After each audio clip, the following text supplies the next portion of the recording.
perfectly perfect life. It's a fairy tale come true. I'm a princess and a wife, all because I fit a shoe. When I dreamed of love, oh, what a wonderfully perfectly perfect year. Before their fairy tale wedding, not everything was perfectly perfect for Kate and William. The couple split up at least half a dozen times over 8 years. Kate was even dubbed Waity Katie by the British tabloids, as she waited patiently for her prince to pop the question. When William publicly dumped her in 2007, his aristocratic fraternity pals called her the practice chick. After years of splits, reconciliations, and will they won't they speculation, William finally slid a ring onto Kate's finger. It was the used ring that belonged to his deceased mother, the same ring she wore during her doomed and loveless marriage to William's two-timing father, Prince Charles. William, on the other hand, refused to wear a wedding band and stayed as ringless as a bachelor. A husband's refusal to wear a wedding band is a big no-no for most women. How committed and in love can he be, they ask, if he won't even show off the fact that he's married? Even if their 8-year on-again, off-again relationship wasn't perfectly perfect, at least their fairy tale wedding would be perfectly perfect.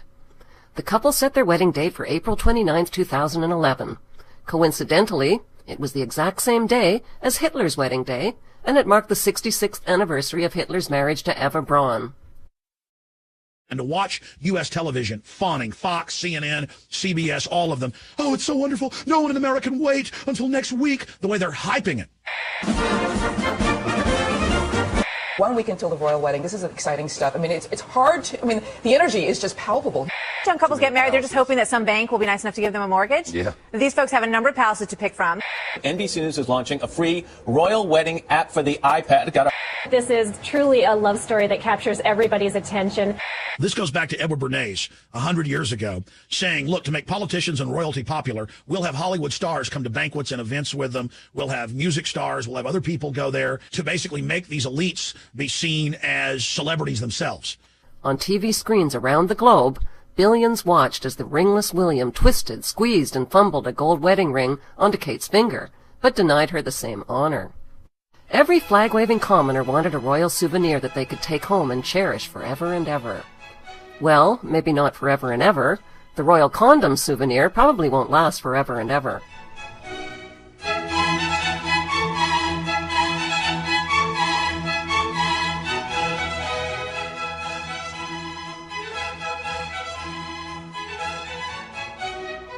Kate and William, the comic book? That's right. Now alongside Spider-Man and Archie, you can find the royal couple.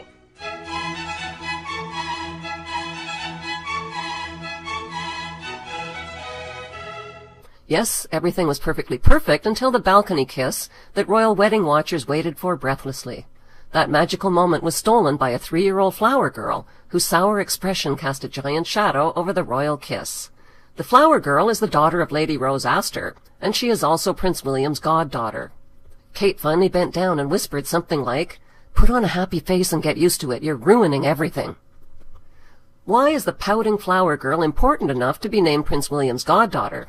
Because she's an Astor. Fritz Springmeier identifies the Astors as one of the 13 satanic bloodlines who made billions from opium, slave trading, and loan sharking. His book gives reference documentation of their criminal history. Many within these unsavory power circles were on the wedding guest list, like James Rothschild of the Rothschild-Bangster dynasty. James Rothschild brought along his passed-around girlfriend, Astrid Harbord, who, according to the tabloids, had previously shagged Prince Harry. Also on the guest list was Gary Goldsmith, Kate's uncle. The tabloids report that Uncle Gary is a filthy rich, cocaine-snorting, pill-popping, porn-peddling, foul-mouthed, randy, hedonistic playboy. Here's Kate's uncle at the wedding, popping pills with his female escort. Uncle Gary Goldsmith is the younger brother of Kate's mother, Carol Goldsmith. Kate's Uncle Gary was filmed covertly by undercover reporters for the UK's News of the World at his sprawling $10 million villa on the Spanish party island of Ibiza. He named his villa Maison de Bang Bang, which is French slang for House of Sex. Guarded by MI6 agents, Prince William and his bride-to-be holidayed, partied, and yachted at Uncle Gary Goldsmith's House of Bang Bang in 2006. The undercover reporters reported that Kate's Uncle Gary entertains his guests with hardcore porn on a massive 52-inch screen. He supplies pot, cocaine, ecstasy, hookers, and door-to-door delivery. Does anyone really believe that William and Kate, just held hands and sipped tea on their bang-bang holiday? And speaking of uncles, which uncle is slimier, Kate's Uncle Gary or William's Uncle Andrew? Prince Andrew is the brother of William's father, Charles, and the son of Queen Elizabeth. He is the fourth in line to the British throne. Andrew, who was also a featured guest at William's wedding, has been exposed in the news as a client of Jeffrey Epstein. Epstein is a convicted pedophile who served up underage girls to Prince Andrew like lollipops. Epstein also gave Andrew $30,000 to help pay for his ex-wife Fergie's massive debts that she was blackmailing him for. Andrew was finally forced to step down as Britain's trade ambassador because of, number 1, his criminal behavior with underage girls, 2, a $6 million tax evasion charge, and 3, conflicts of interest from friendships with a convicted pedophile and with Libyan leader Gaddafi's son, whose country was being bombed by the British military. Mr. Chris Bryant. Thank you, Mr. Speaker. Given the circumstances that the Prime Minister describes, isn't it increasingly difficult to explain the behaviour of the UKTI Special Ambassador for Trade, who is not only a very close friend of Saif Gaddafi, but is also a close friend of the convicted Libyan gun smuggler Tariq Kaitouri? Isn't it time we dispensed with the services of the Duke of York? References to members of the royal family should be very rare, very sparing, and very respectful. We order. Despite their criminal activities, neither of William and Kate's sleazy uncles have ever been arrested or prosecuted for their crimes. They are above the law. Okay, so 2 rotten apples in the newlyweds family doesn't make them all rotten. William's brother Harry isn't such a bad bloke, is he? It can't be easy being the carrot-top younger brother and second fiddle to the perfectly perfect William, who is destined to be king. It can't be easy wondering why you look so much like James Hewitt, the man your mother publicly admitted that she cheated with while Charles was cheating with Camilla. Diana confessed her affair with Raffish Hewitt in an interview with the programme Panorama. Did your relationship go beyond a close friendship? Yes, it did. Yes. Were you unfaithful? Yes, I adored him. Yes, I was in love with him. It can't be easy hearing your real father admit that the royal family threatened to kill him. Were they threatening? Yes, they were. Inasmuch as they said that it was not conducive to my health to continue the relationship. James Hewitt says he also received warnings from Diana's personal police protection officers and members of the royal household. He says that he even had a conversation with a member of the royal family. It can't be easy hearing news reports that your mother slept around with lots of men.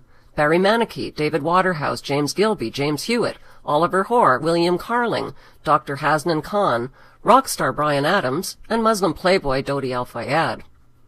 Worst of all was the rumor that your mother got knocked up by Dodi Al-Fayed and that your family murdered her because she was an embarrassment to the crown.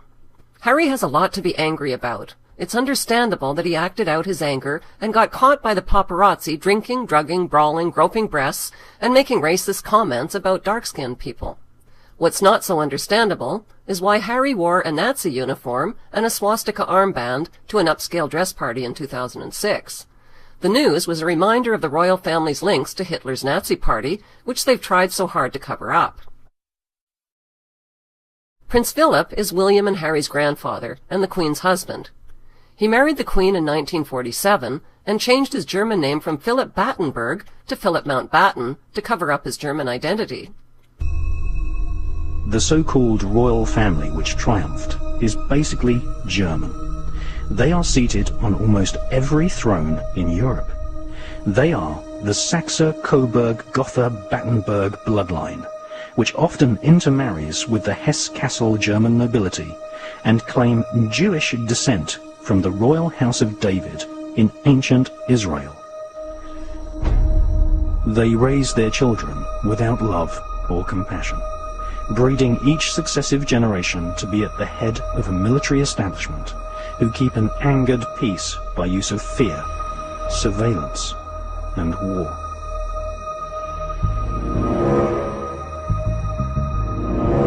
Contrary to what the royal spin doctors have written in the school history books, Queen Victoria was not popular. She was often hissed in public, and there were no less than 7 attempts to kill her. Keeping the populace ignorant, using adults and children alike as virtual slaves in workhouses, providing no adequate protection against hypothermia, working every man and woman to exhaustion, and imposing a crippling poll tax was the modus operandi of Queen Victoria and all her relatives sitting on the thrones across Europe. So-called Victorian values allowed children to be used as slave labour. Inhumane slums and widespread poverty was common across the whole of Europe right up until the 1970s. Both of Philip's sisters married high-ranking German officers in the Nazi Party. His sister Sophie married Nazi SS Colonel Christoph von Hess, chief of Hermann Göring's secret intelligence service.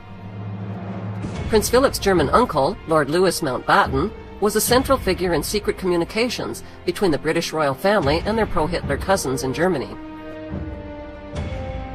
The authors of War of the Windsors state that Lord Louis Mountbatten had the nickname Dickie, and for good reason. Philip's uncle Dickie was the last viceroy in India, where he was a known pedophile who sexually exploited young working-class Indian peasant boys. Another book, The Kincora Scandal, connects Lord Dickie Mountbatten to a child prostitution vice ring in Belfast, Ireland. Authorities failed to intervene at the Kincora care home for boys until 1981, despite reports over the years of child sexual abuse. The operators of the Kincora child prostitution ring were eventually convicted in 1981 of the ritual sexual abuse of defenseless young boys who were sold like prostitutes. No charges were ever brought against the VIP customers of royals, politicians, lawyers, and judges. Belfast citizens finally had reason to celebrate when Prince Philip's pedophile uncle was killed by an IRA bomb planted in his boat.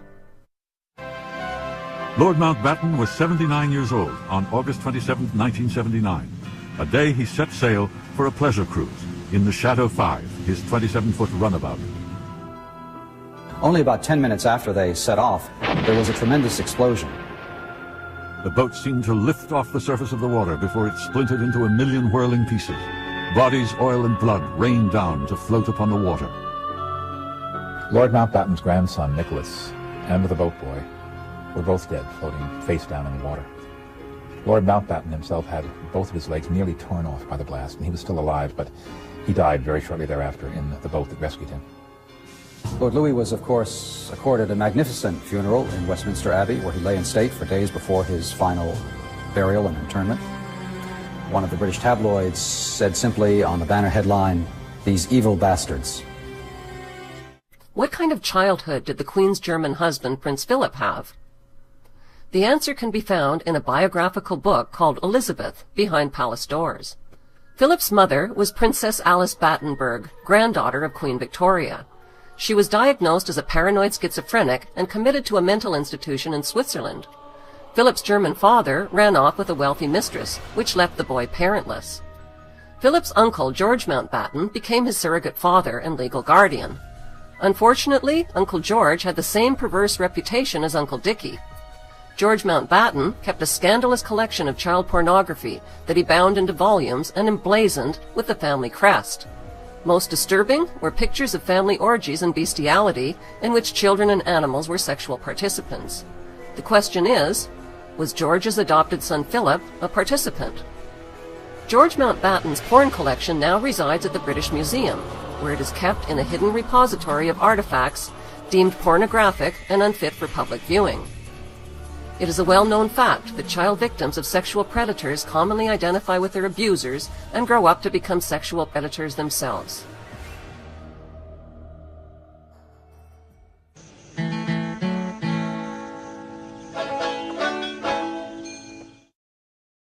Like her husband, Prince Philip, Queen Elizabeth came from a royal family of name changers, and for precisely the same reason, to cover up their German identity. Before 1917, the British royals bore the German name of Saxe-Coburg-Gotha, which was changed to the more British-sounding name of Windsor.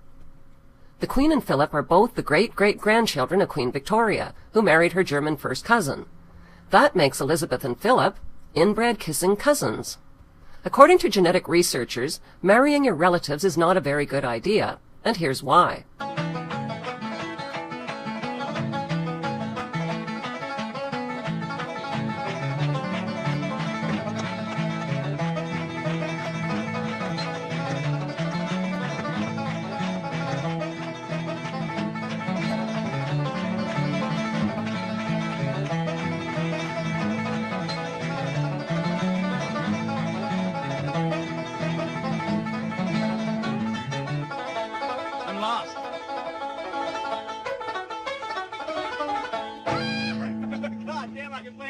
that guy. I believe you could, too.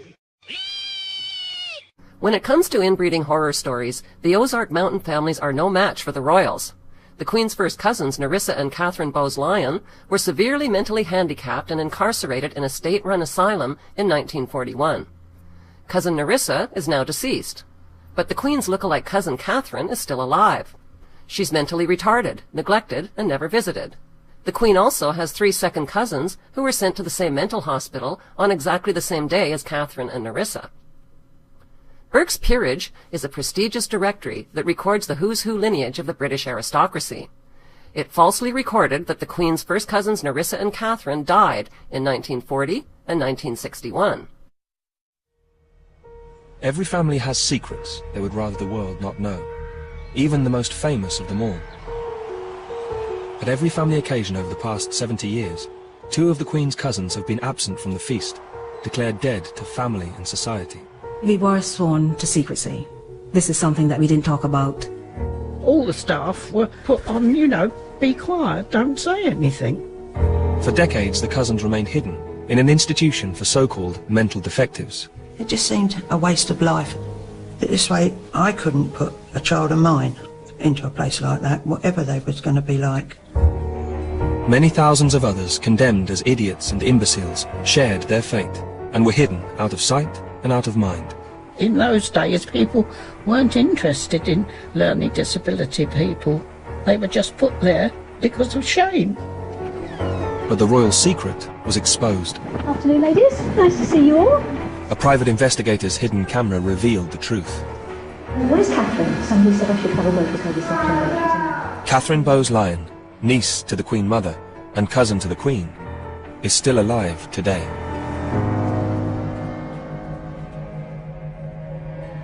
Sheila Rule had cared for Nerissa and Catherine for over a decade, and was one of the few to attend Nerissa's funeral. Well, at Nerissa's funeral there was no family present, it was only staff. And Catherine went, she didn't cry or anything, but she was quiet. She was quiet. Of course she must feel like there's something not right. There was no connection with the royalty, and that's no credit to them. They could have given her a very lavish funeral, really. But they didn't. And she had a pauper's grave. The Queen hasn't parted with a single penny to care for her look-alike living cousin Catherine. No birthday gift, no Christmas card, not a single visit from the Queen or royal family in 60 years. Nerissa and Catherine are not the only mentally defective relatives of the Queen. The Queen's great-uncle, Prince Albert Victor, was mildly retarded and partially deaf. He was also a suspect in the murderous rape of slum prostitutes using a carving knife. The Queen's grandfather, King George V, had an epileptic son. When the boy suffered an epileptic seizure at age 4, the King hid him in an isolated farmhouse. The boy never saw his royal parents again and reportedly died in his sleep. King George III was the Queen's 3rd great-grandfather.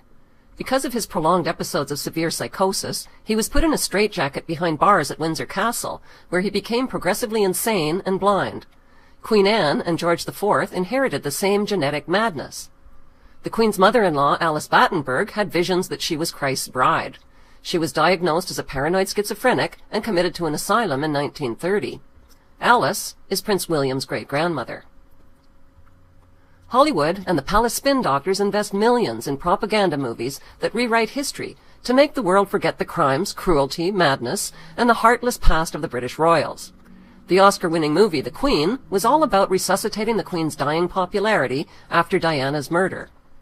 Another propaganda Oscar winner, The King's Speech, focused on the Queen's father, King George VI, and his speech impediment. The movie failed to mention royal inbreeding as a cause of his disability. Monarchy movies sell the belief that the royals are sensitive, caring, human, and deserving of worship and taxpayer support. In mid-October of 1964, kissing cousins Elizabeth and Philip paid a royal visit to a Catholic residential school for Aboriginal children in Kamloops, British Columbia, Canada. William Coombs was 12 years old at the time of the royal visit. "I was an inmate at the Kamloops school when we were visited," said Coombs. "I remember it was strange because they came by themselves, no big fanfare or nothing. But I recognized them, and the school principal told us it was the Queen, and we all got given new clothes and good food for the first time in months the day before she arrived." The day the Queen got to the school, I was part of a group of kids that went on a picnic with her and her husband and some of the priests. We went down to a meadow near Dead Man's Creek. I remember it was weird because we all had to bend down and kiss her foot, and she was wearing a white lace boot. After a while, I saw the Queen and her husband leave the picnic with 10 children from the school, and those kids never returned. They took away those 10 kids and nobody ever saw them again. We never heard anything more about them, and we never met them again even when we were older. They were all from around there, but they all vanished. The group that disappeared was 7 boys and 3 girls in age from 6 to 14 years old. They were all from the smart group in the class. 2 of the boys were brothers, and they were Mady from Quesnel. Their last name was Arnoux, or Arnold. I don't remember the others, just an occasional first name like Cecilia, and there was an Edward. What happened was also witnessed by my friend, George Adolph, who was 11 years old at the time and a student there too. But he's dead now. William Coombs, the sole survivor, was scheduled to appear as the star witness at the International Tribunal into Crimes of Church and State in London, England. But William Coombs never made it to the tribunal. He died of unknown causes shortly before he was scheduled to testify.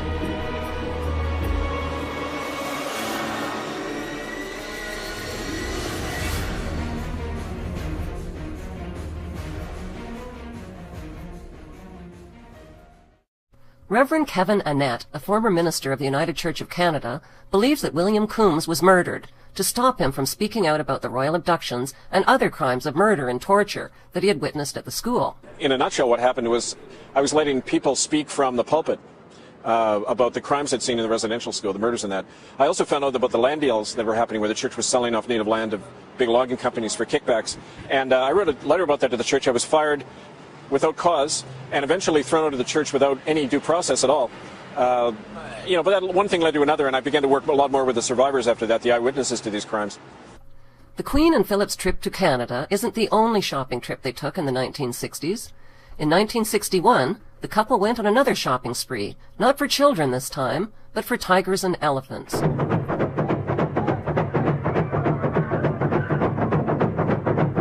Only a few short months before Prince Philip launched the World Wildlife Fund, he landed in Jaipur, India, with the Queen. The royal pair slipped into matching safari jackets and journeyed into India's Rajasthan jungle. A Bengal tiger was lured into the crosshairs of Philip's hunting rifle by tying a group of goats together as prey. Oh, by Jove, big fellow! Philip shot and killed the defenseless animal, which is on the endangered species list and is facing extinction. Ian MacPhail, the World Wildlife Fund's first international appeals director, told a British TV crew that Philip shot and killed a mother elephant while her orphan calf ran off in terror.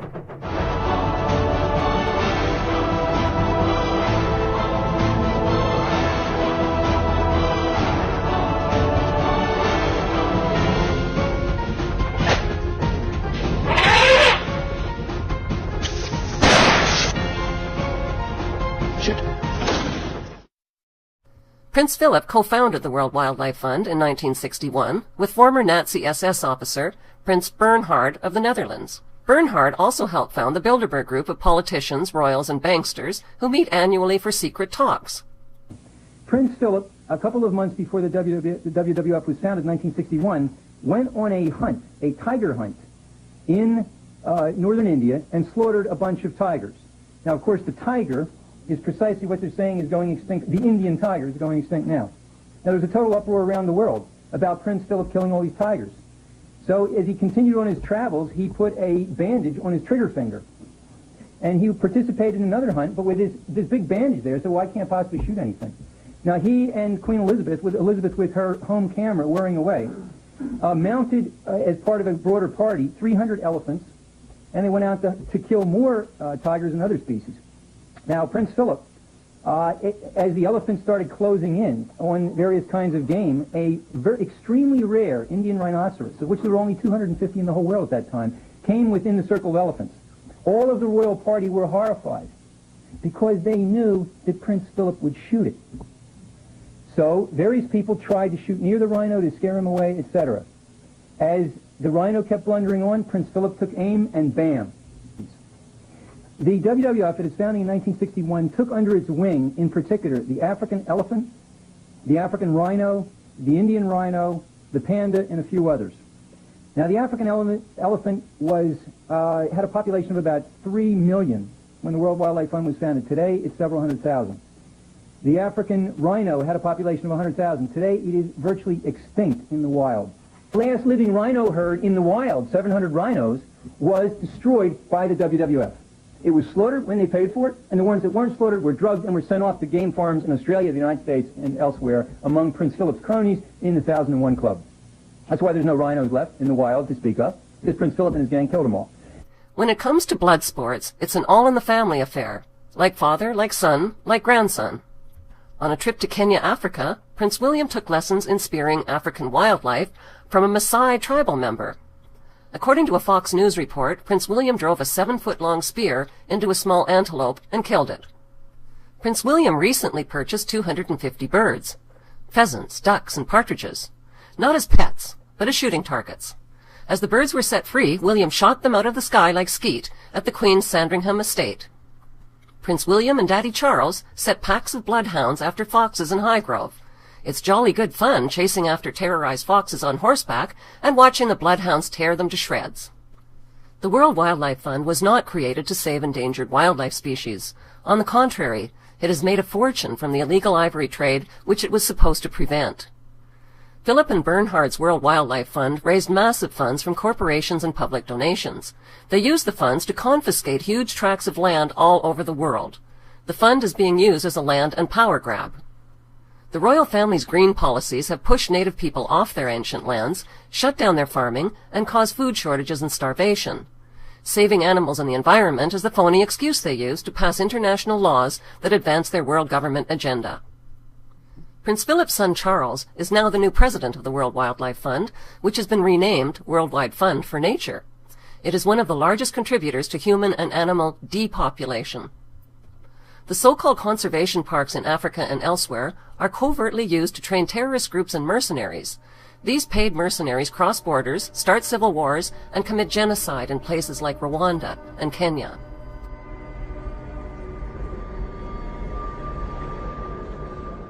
Sadly, the trusting public have donated millions under the false illusion that they are supporting wildlife.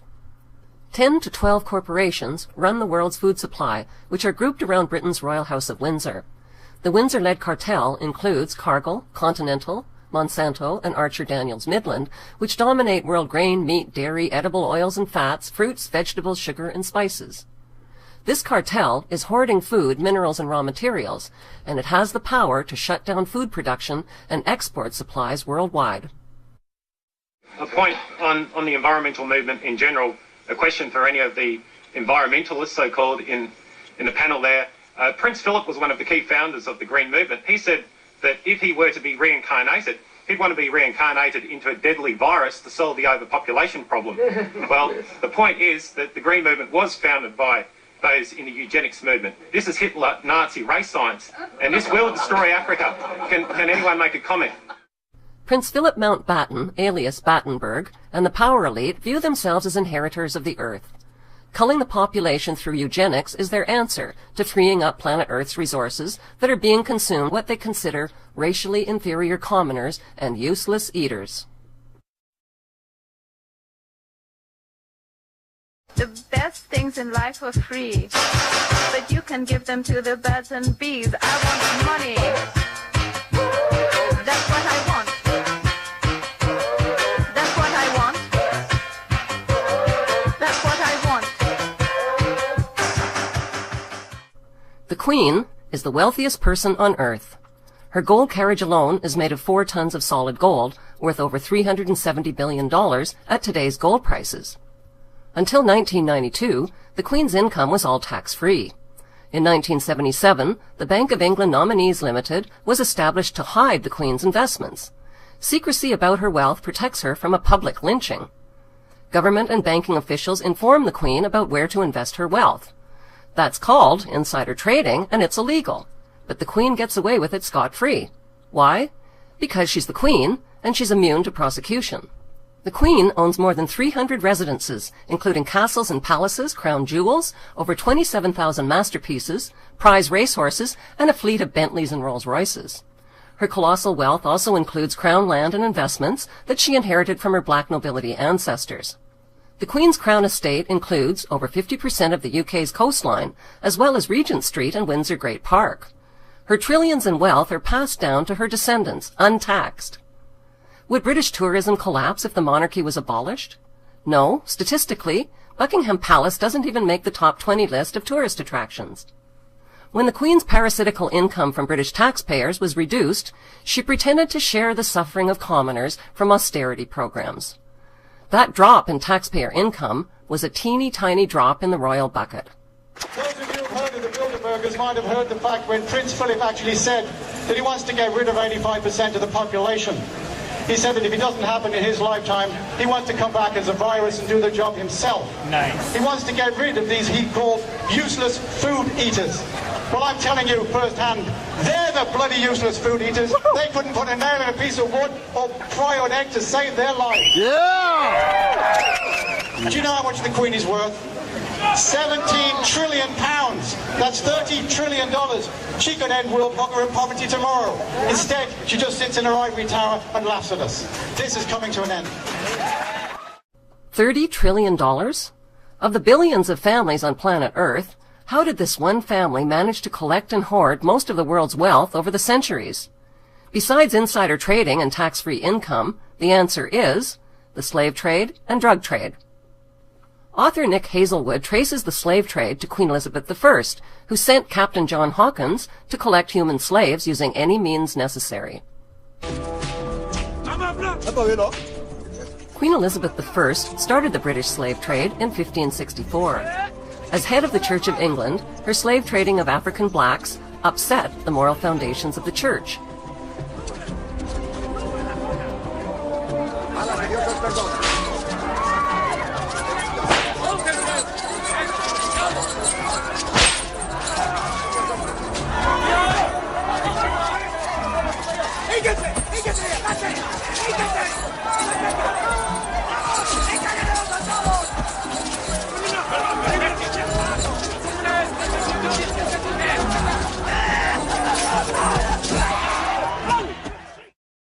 Queen Elizabeth II is now head of the Church of England. 200 years after the slave trade was abolished, the Church was pressured into confessing its horrific crimes and apologizing for profiting from the African slave trade. At first, the Queen and the Church only admitted to owning slaves and plantations, but the public soon discovered that the Church had given their blessing to something far worse. The Church had approved the beating, mutilation, rape, kidnapping, and murder of tens of millions of Africans by declaring that Africans had no soul. This gave the Church a divine license to profit from their diabolical crimes. Queen Elizabeth I was Britain's first slave trader and the head of the Church of England. Today, the public is demanding that Queen Elizabeth II remove Queen Elizabeth I from the crypt in Westminster Abbey. Even more lucrative than Queen Elizabeth's slave trade was Queen Victoria's drug trade. Opium was grown and manufactured in the British-owned opium factories of British India. China banned the importation of opium, but once the British monarch secured a drug trade monopoly, over 17,000 illegal chests of opium worth millions were forced onto the Chinese population. The British waged 3 drug wars on China to force them to pay for the illegally imported opium. China's emperor didn't stand a chance against the British East India Company gunboats and Royal Navy. The British destroyed, plundered, looted, and raped their way along the coast of China until there was nothing left to loot or plunder. On August 29, 1842, the Treaty of Nanking forced the Chinese government to pay £15 million to the British merchants to open up its ports to opium trade and to cede Hong Kong to the British. This was the ugly origin of Hong Kong's 155 years as a stolen British Crown colony.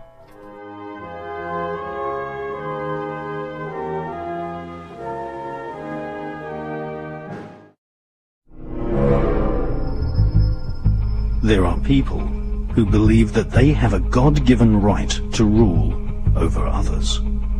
They believe that their outward appearance is superior to all others. They harbor selfish ambitions to be rich and to have power over what they describe as common people. They lie, cheat, steal, strangle, stab and slash their way to power. They believe that their actual willpower, what the British occultist Aleister Crowley described as the will of Thelema, the royal will, must be obeyed. Literally millions of people have been slaughtered at the behest of the royal lust for war, and thousands of people have been assassinated so that demonic dukes and killer queens can reign supreme. This cabal of crowned killers use the global network of secret societies, loosely described as the Illuminati, to do their bidding and killing.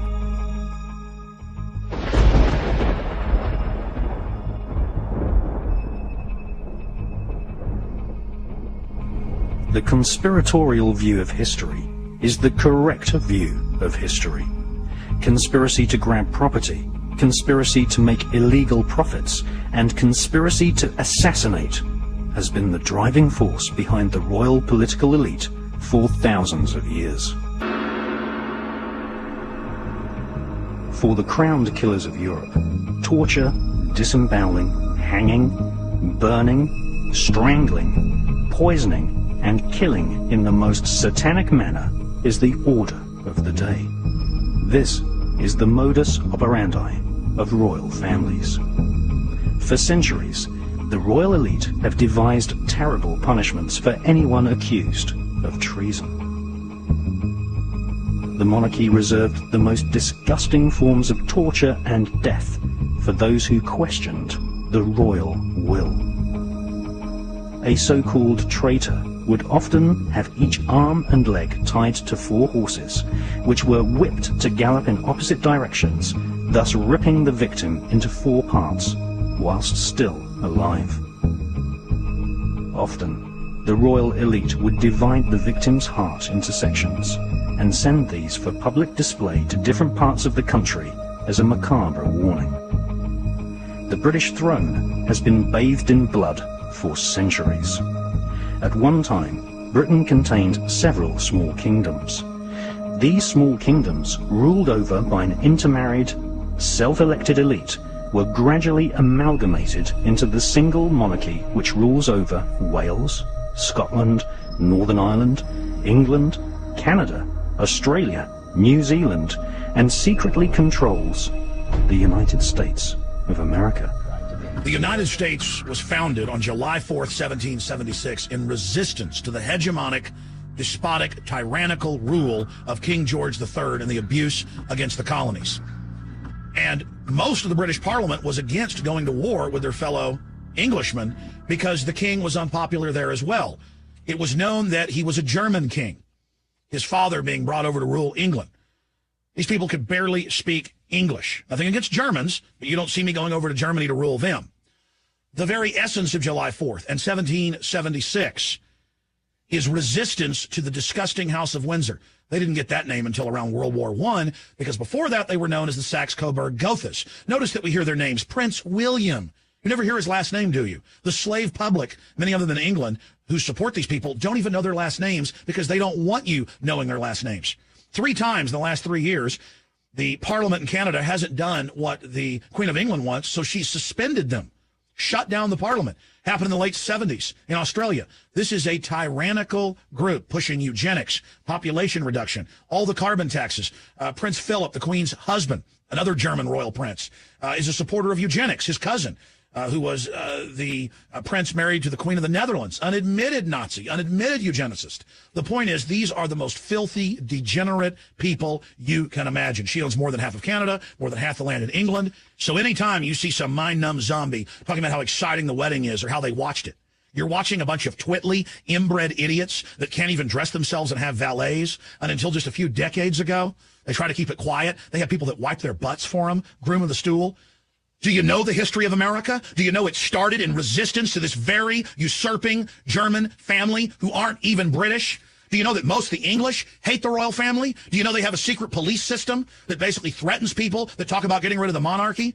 Do you know that Princess Diana on record told her butler and others that made a videotape saying Prince Charles has threatened me, he's going to kill me in a fake auto accident? These people are absolutely anathema. And the servile folks that have been raised to worship these people and all the little old ladies that think it's cute, well, that's why we're enslaved. That's why our country's bankrupt. That's why we're going to hell in a handbasket, because you've forgotten what it is to be an American, or perhaps you were never even taught. But now you're going to learn what it's like to be a subject, a slave. Our republic was built on two core beliefs: a strong moral revulsion for the idea of royalty, and, okay, a look the other way acceptance of slavery. But the king-queen thing, we definitely knew that was wrong and did not want our leaders coming from a long line of cousin fuckers.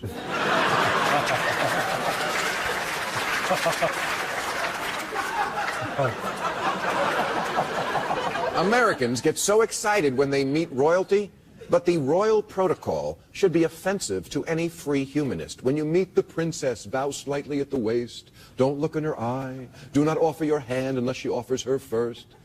Gosh, I hope all that blends well with my protocol, where the people I meet have to blow me.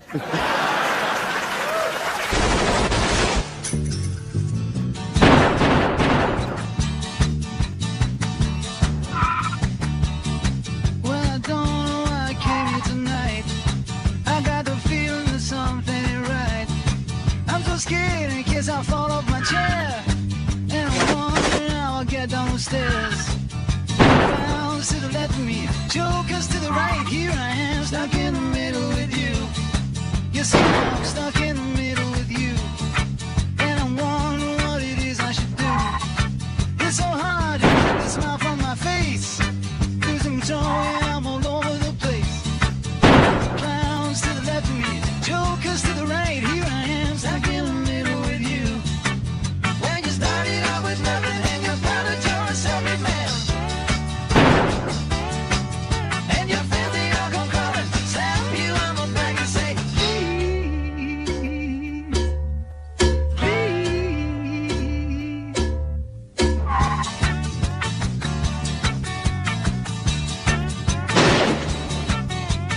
trying to make some sense of it all, but I can see it makes no sense at all. Is it cool to go to sleep on the floor? 'Cause I don't think that I can take anymore. Clowns to the left of me, jokers to the right. Here I am, stuck in the middle with you.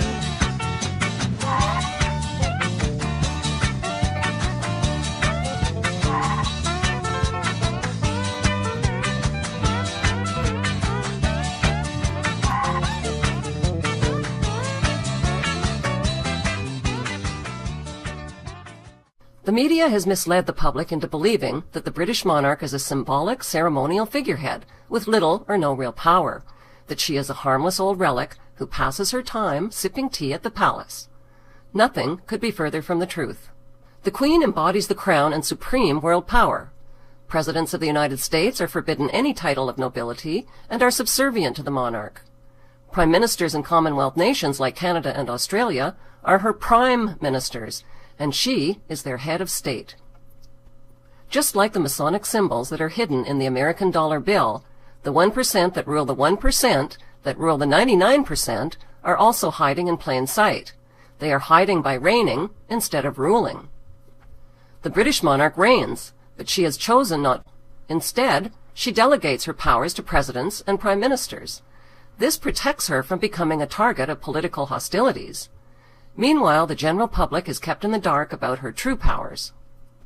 So what exactly are the supreme powers that the monarch possesses? She has the power to grant titles like Sir. The Queen has the power to call elections and dissolve Parliament. She can dismiss prime ministers and the government. She can declare a state of emergency and command the armed forces. She can even declare war through her prime minister without even the consent of Parliament.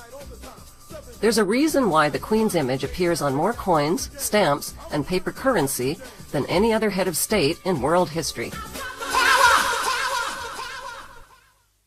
And it seems to me you lived your life like a candle in the wind, never fading. In my opinion, there can be no doubt that she was actually murdered. As she used to say to me, I'm trouble to them. I won't go away. I won't go quietly.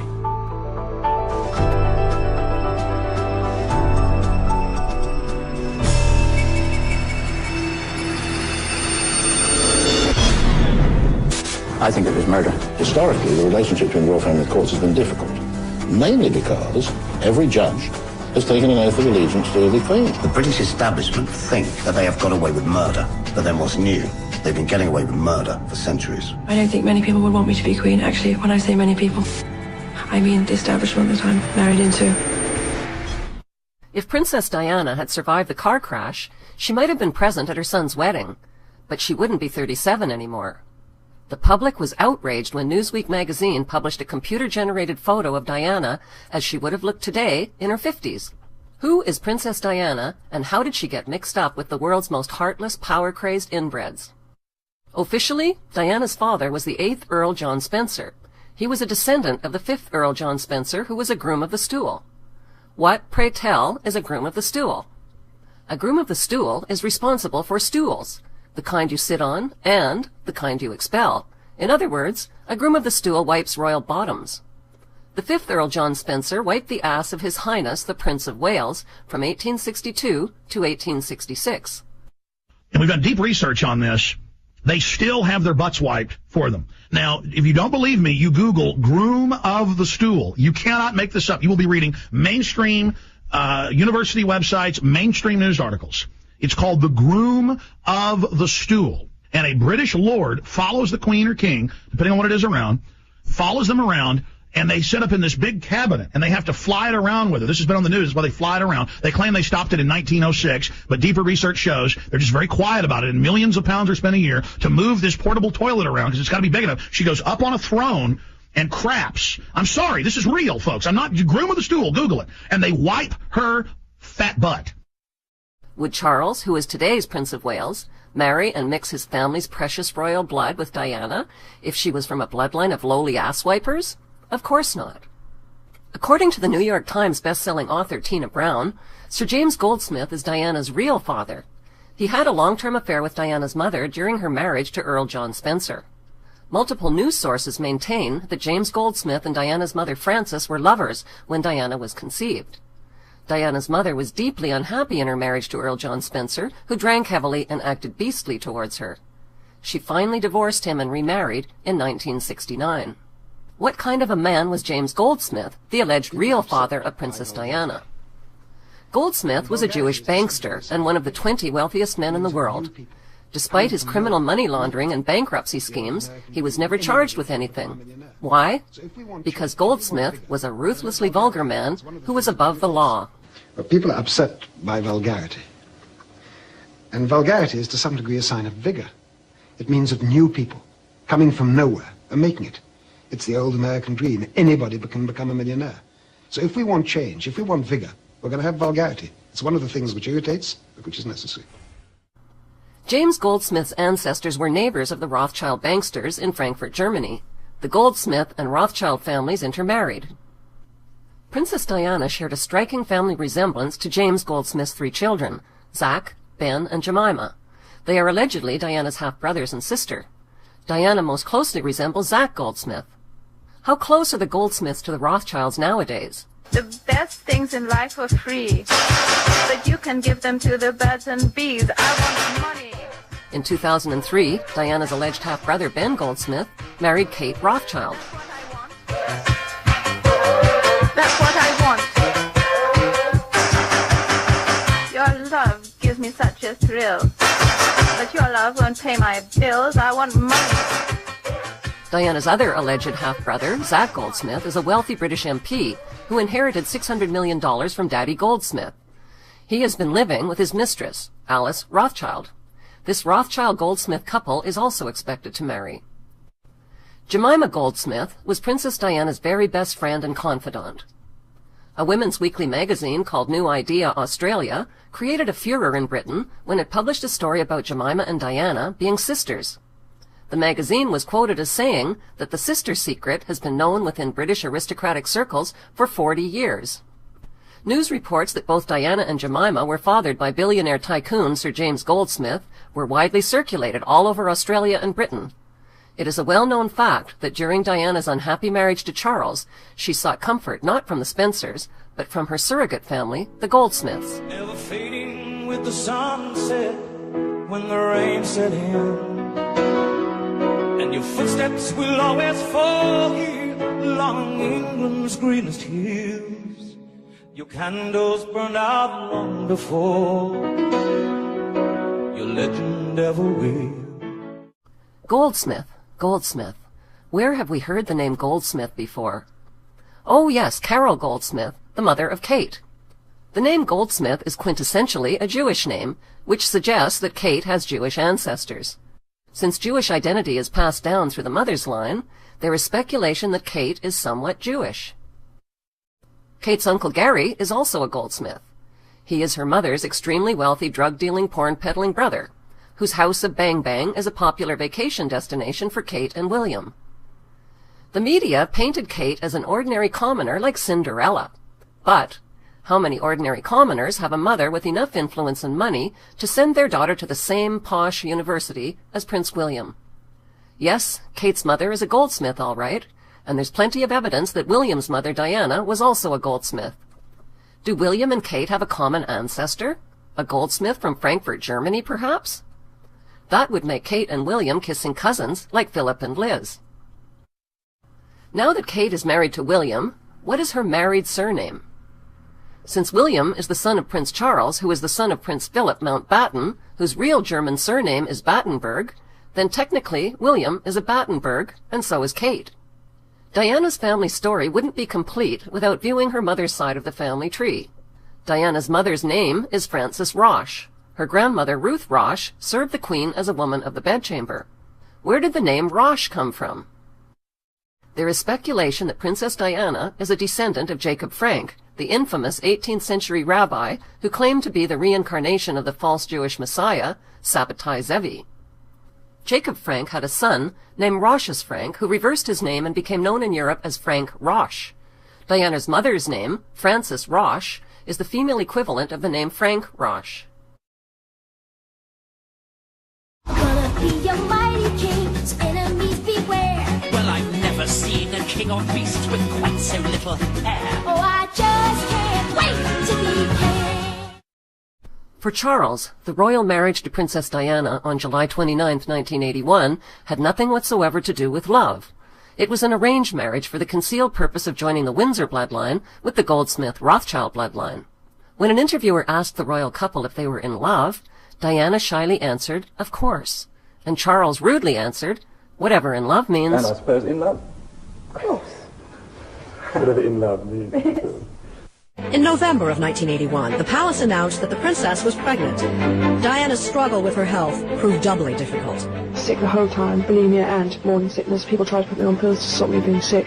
I refused to take the responsibility that if the child appeared handicapped, I wasn't going to take responsibility. Her eating disorder was a well-known fact in the royal household.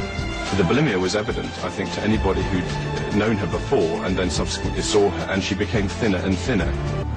New Year's 1982. Just 5 months into their marriage, pregnant Diana was feeling wretched. Their relationship continued to unravel. She felt Charles was incapable of understanding her turmoil. She threatened to take her own life. Charles said I was crying wolf, and I said I felt so desperate and I was crying my eyes out. And he said, "I'm not going to listen, you're always doing this to me." He said, "I'm going riding now." So I threw myself down the stairs. Bearing in mind I was carrying a child. Queen comes out, absolutely horrified, shaking, she's so frightened. I knew I wasn't going to lose the baby, quite bruised around the stomach. And Charles went out riding, and when he came back, it was just dismissal, total dismissal. It was one of several half-hearted suicide attempts she would make over the next decade. She revealed on the tapes that she had tried to cut her wrists and had thrown herself into a glass cabinet at Kensington Palace. I was very ill. We were trying to hide that from everybody. I had to come down for treatment because I was so depressed and I was trying to cut my wrist with razor blades. And she recalled another incident. After 5 years of being married, my sister Jane came up to see me and I had a V-neck on and shorts. She said, "Dutch, what's that marking on your chest?" And I said, "Oh, it's nothing." She said, "What is it?" And the night before, I wanted to talk to Charles about something. He wouldn't listen to me, so I was crying wolf. So I picked up his penknife off his dressing table and scratched myself heavily down my chest and my both thighs. There was a lot of blood, and it hadn't made any reaction whatsoever. Suicide attempts or desperate calls for help. It didn't much matter, Diana said. No one was listening. The media interest in the impending birth was intense. So much so that Diana couldn't handle the pressure and wanted labor to be induced. But she recalled, it was difficult to schedule a birth date around the father-to-be's polo matches. When we had William, we had to find a date in the diary that suited him and his polo. Because William had to be induced, but I couldn't handle the pressure any longer. It was becoming unbearable. It was as if everybody was monitoring every day for me. Anyway, the boy arrived, great excitement, thrills, everyone was absolutely on high as a kite. We found a day that Charles could get off his polo pony for me to give birth. That was very nice. I felt very grateful about that. As Britain celebrated its new heir, This is in marvelous form. Diana retreated into depression. Came home, and then postnatal depressions hit me hard. And it wasn't so much the baby that had produced it, it was the baby that triggered off all else that was going on in my mind. Boy, was I troubled. The birth of Prince William Arthur Philip Louis Windsor on June 21, 1982, was not a natural birth. It was an induced birth on the summer solstice, when Druids, witches, and Satanists gather and celebrate at pagan sites throughout Scotland, England, and Wales. The intense celebrations carried on far into the night, with sexual orgies, sacrifices, black masses, and satanic worship on the longest day of the year.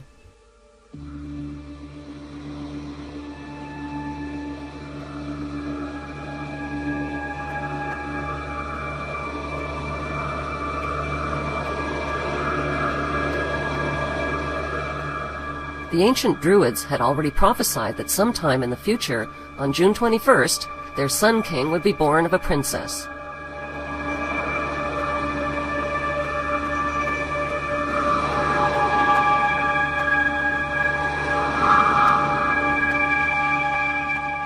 William's induced birth was not only accompanied by a solar eclipse, but by an even rarer lunar eclipse and by strange alignments of the stars and planets. Diana was the name of the ancient moon goddess who gave birth to the sun.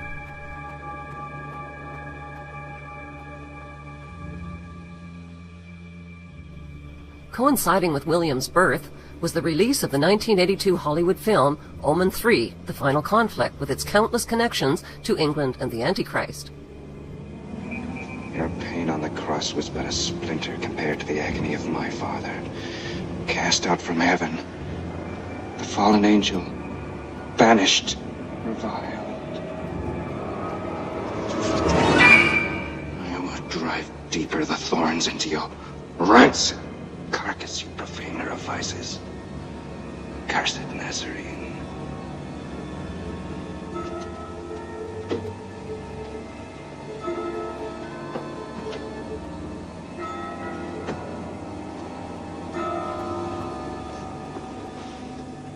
Satan, I will avenge thy torment by destroying the Christ forever.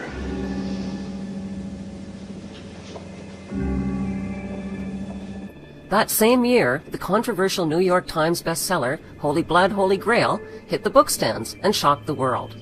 The book was published by Dell Publishing, located at 666 Fifth Avenue, New York. The authors released documented evidence that Jesus did not die on the cross, and that he lived to marry and father a child.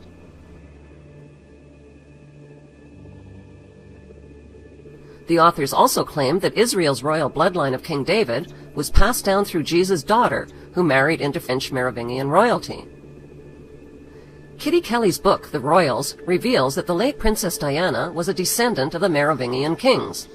The book suggests that Diana is a carrier of the holy bloodline of Christ. To the occult mind, Diana represents the Holy Grail. She is the receptor of Christ's blood, which is said to have survived the ages. The Knights Templar and secret brotherhoods are reportedly the unseen hands that have protected the holy bloodline through the rise and fall of empires, until it reaches its final recipient, who will rule in the name of Christ. Sir Lawrence Gardner is the best-selling author of Bloodline of the Holy Grail. Gardner claims the resurrection of Jesus was a hoax perpetrated by the Church. The Church falsified the Gospel record so they could justify their existence as holy mediators between the people and the resurrected Christ. Dan Brown's explosive bestseller, The Da Vinci Code, sold over 80 million copies and was translated into 44 languages. The book reaffirmed that Jesus fathered a child with Mary Magdalene, and that his bloodline was passed down to European royalty. But the book didn't say which European royalty. They let the audience take a wild guess. What messages did the Da Vinci Code and movie sell to audiences around the world? Message number 1. The Holy Grail is not a physical cup. The Holy Grail is a woman, namely Mary Magdalene. The Holy Grail cup symbolizes her womb and the surviving bloodline of Christ. Message number 2. Mary Magdalene was not a prostitute. That story was invented by the Church to hide the intimate relationship between Christ and Mary Magdalene. Message number 3. The Grail relics hidden by the Knights Templar included documents and the actual bones of Mary Magdalene as proof. Message number 4. At the time of the crucifixion, Mary Magdalene was pregnant. After the crucifixion, she fled to Gaul, which is now France, where she gave birth to a daughter named Sarah. Message number 5. Sarah eventually married into Merovingian royalty. The Merovingians are carriers of the holy bloodline of Jesus and Mary Magdalene. Message number 6. To this day, the Knights Templars are devoted to returning a descendant of Christ's lineage to the throne of Jerusalem. They have passed on the secret through an underground network of secret societies that include the Priory of Zion. Leonardo da Vinci was a member of the Priory of Zion. Message number 7. Da Vinci knew the Grail secret, and he coded it into his masterpiece painting, The Last Supper. The figure seated next to Jesus is not a man, but a woman. She is Jesus' wife, Mary Magdalene. Another world-famous artist also hid the Grail secret in his work.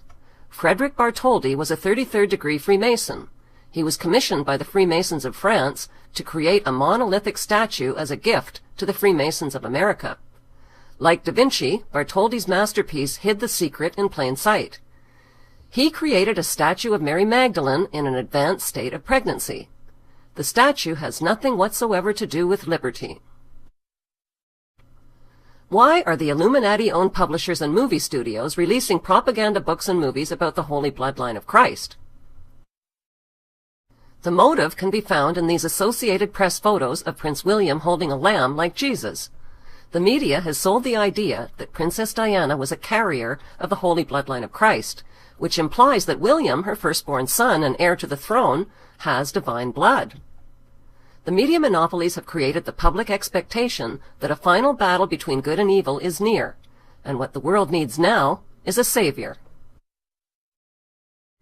Diana's tragic death won worldwide love and sympathy for her look-alike son William, whose popularity has soared since her passing. He is now the most beloved figure in the UK. William is immune to bad publicity. The Rothschild-controlled Associated Press have protected him from all criticism, scandal, and tabloid attacks on his character. He's being packaged as the responsible, handsome, and saintly heir to the throne. To prepare for his role as king, William has trained in all branches of the British military. His role as an RAF search and rescue pilot sets the stage for newsworthy acts of heroism and saintliness. Well, I'm definitely out. Freedom to it all my way. If this is where the monarchy is headed, count me out. Out of service, out of Africa, I wouldn't hang about. This child is getting wildly out of wing. Oh, I just can't wait to be king. Thus far, rather an inspiring thing. Oh, I just can't wait to be king. What would life be like living under one world government ruled by a world king? Who are the candidates that the entire world would be willing to unite under and accept as their world king and savior? Bible prophecy reveals that the coming world king is the Prince of Darkness or Antichrist. He will ascend to power on a platform of peace and will claim to be humanity's savior, but he will be a counterfeit savior. He will bring about peace by disarming the world of its weapons of war. In so doing, he will hold the power over one world government and one world army. Biblical prophecy scholar and author Dr. Joy Pugh believes she has uncovered the true identity of the Antichrist through her exhaustive research. Dr. Joy is the author of Eden, the knowledge of good and evil, and Antichrist, the cloned image of Jesus Christ. What really happened in the Garden of Eden is very different from the apple and snake story that many have been told in Sunday school, says Dr. Joy. She believes that Eve bore a son, Cain, with the serpent, which produced a lineage of satanic hybrids. Dr. Joy is convinced that the Shroud of Turin is a legitimate artifact. She believes it is the linen cloth that Jesus was wrapped in following his crucifixion. Is the shroud an authentic imprinted image of Jesus Christ? Scientists and researchers are still debating the issue, and the Catholic Church hasn't made up its mind. The shroud is real, insists Dr. Joy, who believes that carbon dating of this artifact may have been a conspiracy to cover up its legitimacy. Dr. Joy points to evidence in the book of Revelation that the Antichrist is a demonic clone of Jesus Christ. Since clones don't have a soul, a clone of Jesus would be the reincarnated Jesus without a soul. A Jesus clone would therefore be open to possession by a satanic entity. Dr. Joy believes that Prince William was cloned using Christ's DNA taken from bloodstains on the Shroud of Turin, and that William shares the same DNA as Christ. Her research has unearthed a myriad of clues, suggesting that Princess Diana was used by the royal family as a sacrificial broodmare to usher in the cloned Antichrist, Prince William. What most people don't know is that she tried to kill herself while she was carrying William. And she tried several times to do it, to the point that she threw herself downstairs to try and kill him, as if something she knew was wrong about all this. But at the same time, they put her on all kinds of medications, and they doped her up, and they did all this kind of weird stuff. But I find it interesting that when she delivered him, that she began to seem like that you could tell that there was already a problem between her and Charles. So it's almost like Charles had done his duty, and he was through with her. And we know that some of the things that she did on TV with, like, Jane Pauley, she actually told in tapes that she felt like that she had been used as a birthing chamber. And if you understand cloning, you understand from, like, Dolly, that was actually a cloned sheep, that she came from the udder cell of her mother, who had already passed. But she was carried by another sheep that had nothing totally genetic involved with her. And when she was delivered, she was the exact duplicate. I don't mean a twin, I mean a duplicate copy. So therefore, if for some reason Diana was trying to kill her and that baby, there was something going on that was bad. And so if she felt like she was a birthing chamber, then that makes you wonder, was she carrying an egg that had a cloned cell in it, which would not make them genetically connected to her or to Charles. And this is very interesting in the fact that they named him William Arthur. And if you look at his name, Will, Diana would not call him William, she called him Wills. She left off the I-A-M, which, if you say that, is I am. And what did God call himself? I am. What is William's second name? Arthur. I am Arthur. Eventually, says Joy, proof will be released that the Shroud of Turin is authentic. She predicts that when Prince William's DNA is proven to match Christ's DNA, the public will mistakenly embrace and worship this counterfeit Messiah. If Prince William is a clone of Jesus, as Dr. Joy suggests, he would be an identical physical copy of Jesus. Jesus is illustrated in religious art as a dark-haired, dark-eyed Hebrew. William, on the other hand, has fair hair, blue eyes, and German Aryan features. Prince William is, in all likelihood, the biological son of Princess Diana and Prince Charles, whose arranged marriage joined the German Saxe-Coburg-Gotha bloodline with the German Goldsmith-Rothschild bloodline. The propaganda that William is a descendant of Jesus Christ through his mother's Merovingian bloodline is just that. Propaganda. It's a hoax that's been foisted on the public by the media through movies and books like The Da Vinci Code and Holy Blood, Holy Grail. The public has been primed for the arrival of a Messiah Savior based on the manufactured belief that the holy lineage of Jesus has survived the ages through the Merovingian kings. To sell the hoax that William is a descendant of Jesus and Mary Magdalene, the media would need to deliver reliable and convincing proof. The public would need to witness William's Christ-like ability to perform miracles, like healing the sick or raising the dead.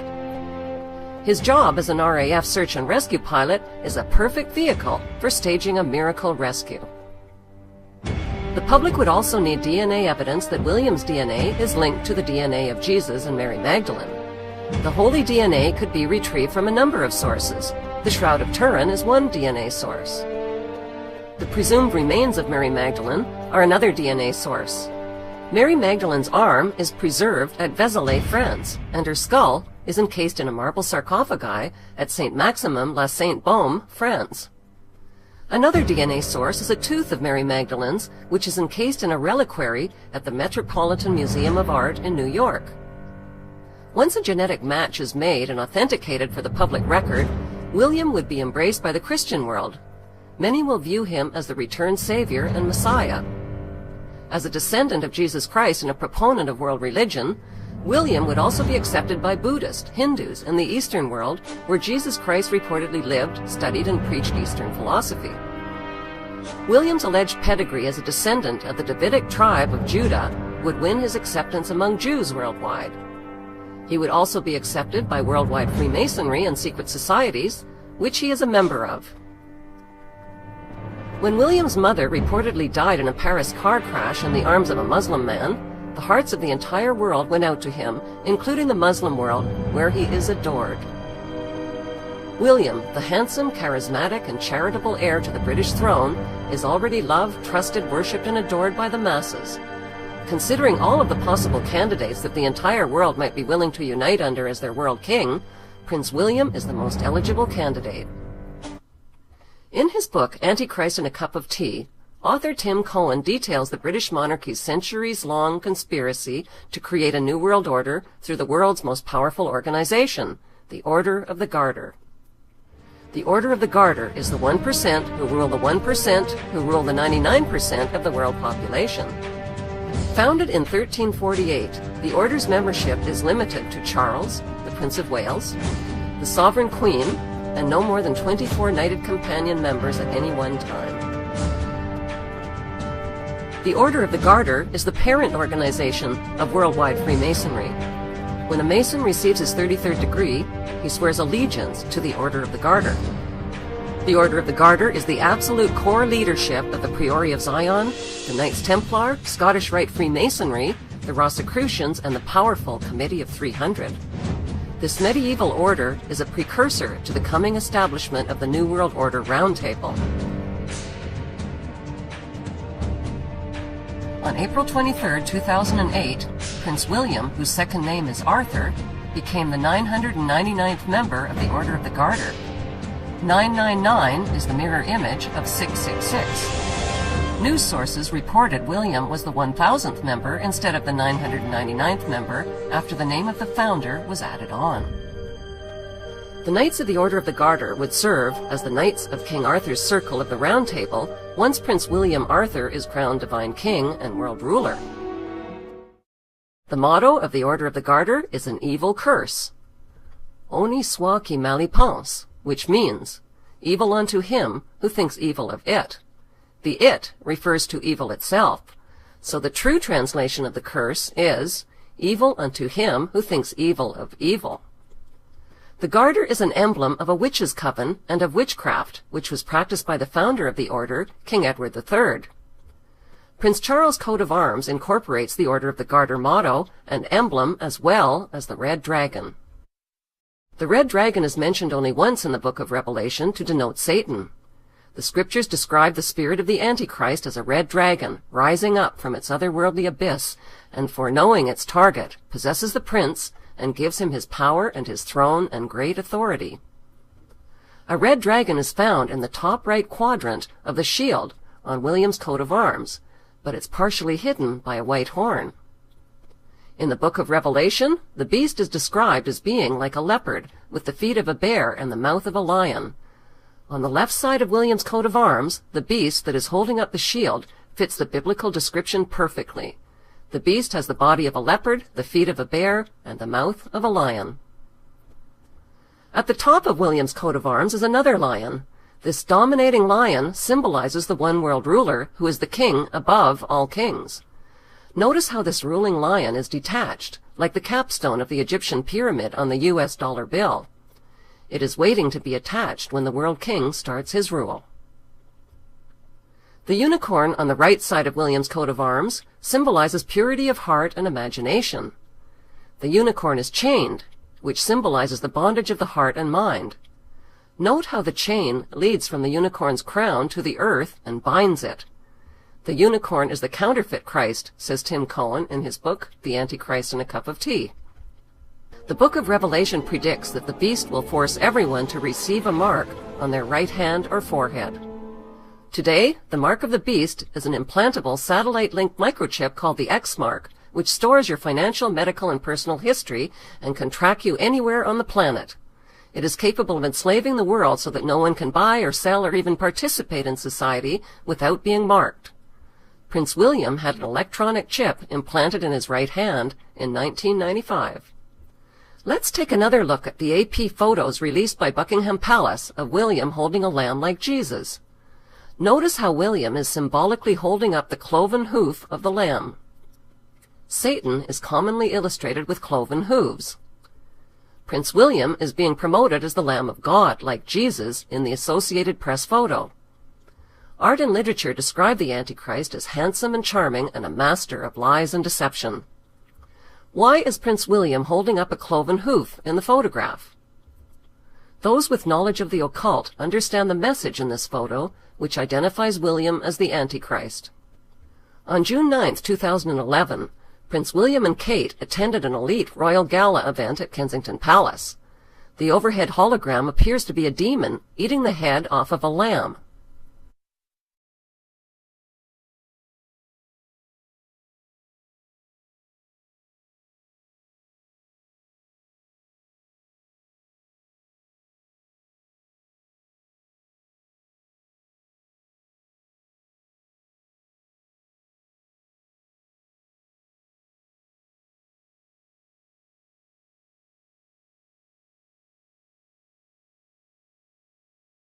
On July 3, 2011, Prince William and his new bride visited Canada, where protesters booed and held up signs calling them royal parasites and demanding an end to the monarchy.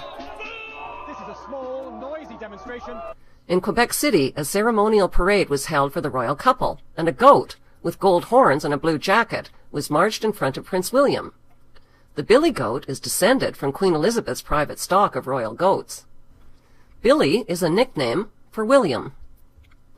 In this photograph, Prince William is wearing a Royal Air Force patch that displays a goat head symbol.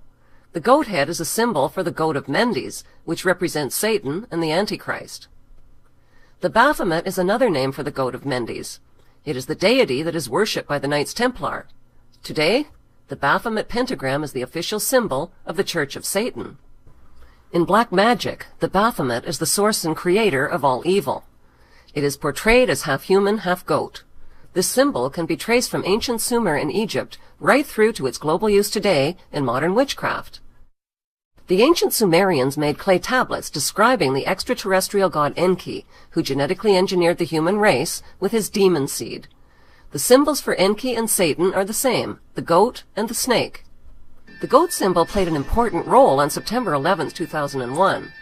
George W. Bush was reading a story about a pet goat to a group of school children when he was informed that a second plane had hit the World Trade Center and that America was under attack.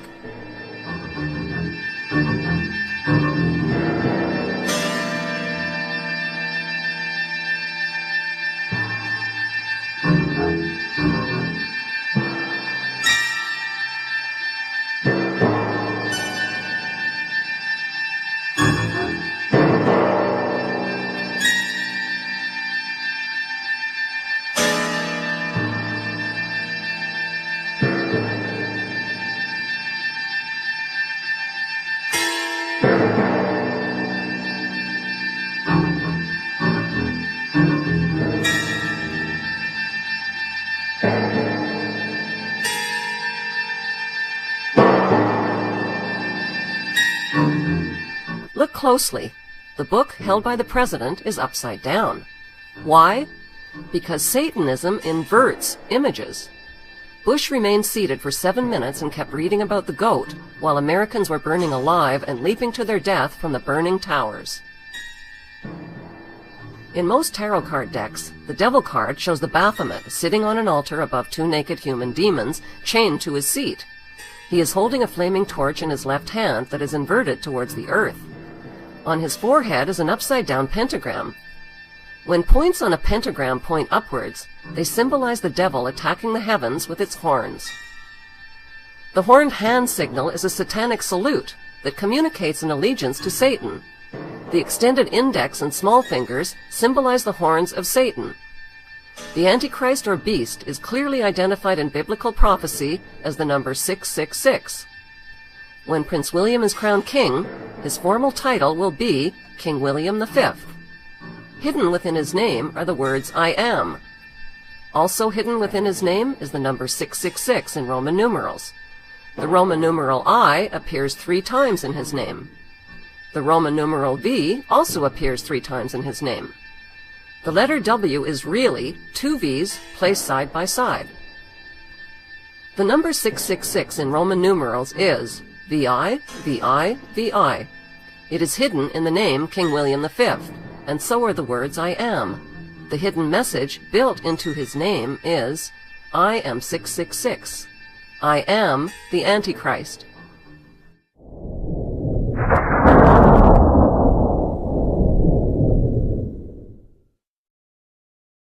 What hymn did the ruling family sing on William's wedding day in Westminster Abbey?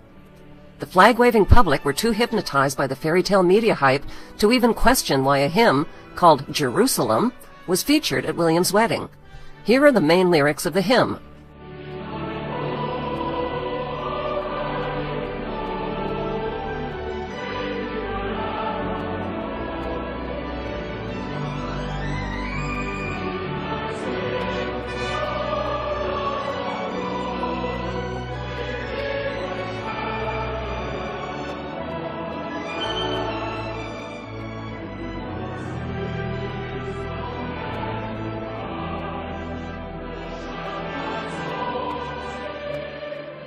Why are the ruling family singing about the fight to build Jerusalem at William's wedding of the century? The answer lies in the UK's Union Jack flag. No one has bothered to question why the Union Jack flag is called the Union Jack. Who is Jack? The answer is Jack-Ub. Jack-Ub, or Jacob, is the patriarch of the Jews. According to biblical scripture, Jacob laid his head on a stone and dreamt about a ladder reaching to heaven. The stone is said to be the same stone that has been placed beneath the throne chair of every British monarch during their coronation ceremony. It's called the Stone of Jacob. The Stone of Jacob will also be placed beneath William's throne chair when he is crowned king. Most of us were taught revisionist history in school. To make sense out of what's going on in the world today, we need to learn a few simple facts about Israel's history without the revisions. According to the Bible story, Jacob fathered 12 Hebrew sons who invaded the land of Canaan. Canaan was the homeland of the Philistine people. After defeating the Philistines, the 12 Hebrew tribes carved up the land of Canaan into 12 tribal districts. They renamed the land of Canaan Israel, Israel, after their gods, Isis, Amun-Ra, and Elohim. By 69 AD, Roman soldiers burned the city of Jerusalem to the ground and destroyed the Hebrew Temple of Solomon.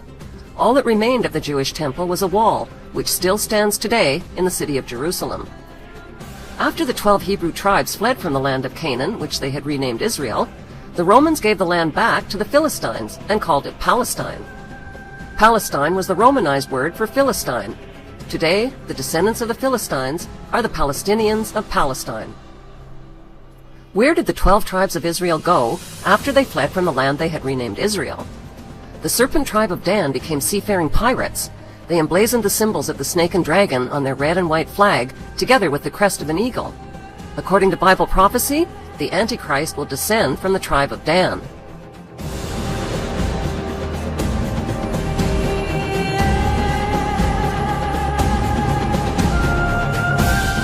Carvings of snakes and dragons on their ships, the red and white stripes on their sails, and archaeological relics reveal that the tribe of Dan became the dreaded Vikings.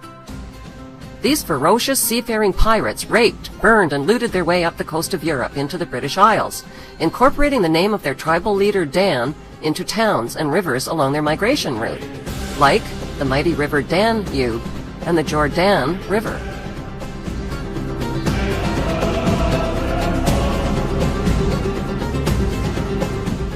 Since vowels were interchangeable in the original Hebrew language, Dan could be pronounced Din, Don, or Den. It was embedded in the name London, Scandinavia, Sweden, and Denmark. Denmark literally means the mark of Dan. By 1016 AD, the Viking king Canute seized the throne of England, Denmark, and Sweden. Today's British royalty are descended from the serpent tribe of Dan and from the Viking kings whose symbol is the dragon. Prince Charles' coat of arms displays a red dragon and the German words Ich dien, which means I serve. I serve the red dragon. I serve Satan. Prince William's coat of arms also features a red dragon, which is partially hidden by a 3-point white label. Notice the checkered floor beneath William's wedding guests, which is a known symbol of Freemasonry. Rowan Williams, the Archbishop who married William and Kate, is a confirmed Druid member. Druid ceremonies include pagan sun worship in stone circles. Notice the sun symbolism on the back of the Archbishop's robe. Prince William and the British royal family claim descent from King David and the Jewish tribe of Judah, but the evidence shows they are descended from the tribe of Dan and the Viking kings, whose symbols are the snake and dragon. It took nearly 1,000 years for the tribes of Israel to reunite after fleeing from Jerusalem in 70 AD. They reunited in the British Isles under the flag of their Jewish patriarch, Jacob, or Jacob. It took another 1,000 years for the Jewish tribes to reclaim the land that the Romans had given back to the Philistines. How did they do it?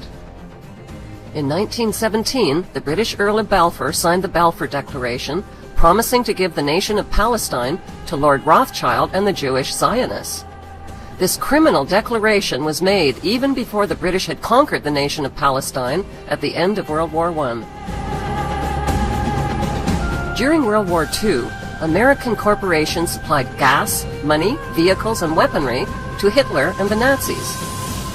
By the end of World War II, the British conquered and turned the Muslim nation of Palestine over to the Rothschild Zionists as promised. The Zionists populated the land with boatloads of Jewish refugees from Nazi concentration camps. By 1948, the name of the Muslim nation of Palestine was officially changed to the Jewish state of Israel. According to Jewish historian and best-selling author Simon Schama, the Rothschild Zionists financed illegal settlements on Palestinian land. They now own 80% of the Palestinian land that they renamed Israel. What is a Zionist? Zionists are a minority of Christian and Jewish extremists who believe that the Jews have a God-given right to the land of Israel. Why? Because according to the Judeo-Christian Bible, God said so. But wouldn't that make God a racist God who favors Jews over all others? How big is the Promised Land? God's Promised Land to the Jews extends far beyond the borders of present-day Israel. It includes Lebanon, Syria, Jordan, half of Iraq, half of Egypt, parts of Turkey and Saudi Arabia, the modern state of Israel, as well as the West Bank and Gaza.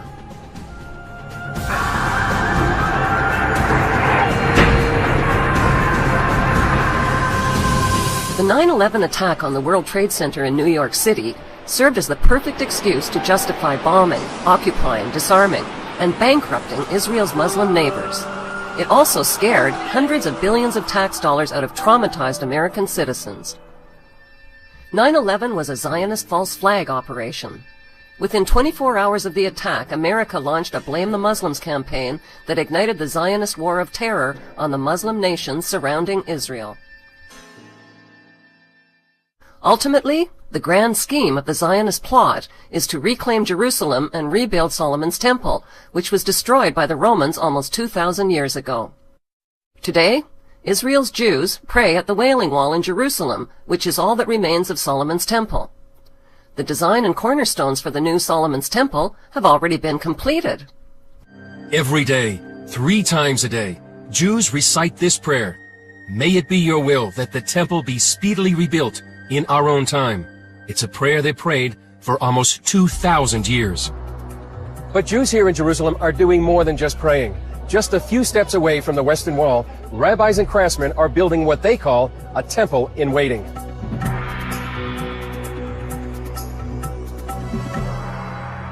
We're supposed to build a temple, and nothing about that changed. Nothing about that commandment changed. Chaim Richman is a director at the Temple Institute in Jerusalem. The Temple Institute is actively engaged in research and preparation for the resumption of the service in the Holy Temple, to the extent of actually preparing operational blueprints for the construction of the temple according to the most modern standards. This menorah is just one of several vessels created for the next temple. It's covered with 95 pounds of pure gold and has a price tag of $2 million. Piece by piece, the third temple is taking shape, with priest garments, vessels of copper, gold, and silver, and a new generation of Levite priests, specially trained for temple service. We have enough in place now to resume the divine service and to build the temple. But obviously, a lot of things have to happen in order for this to happen. Gershon Solomon leads a group called the Temple Mount Faithful. They commissioned these cornerstones for the third temple.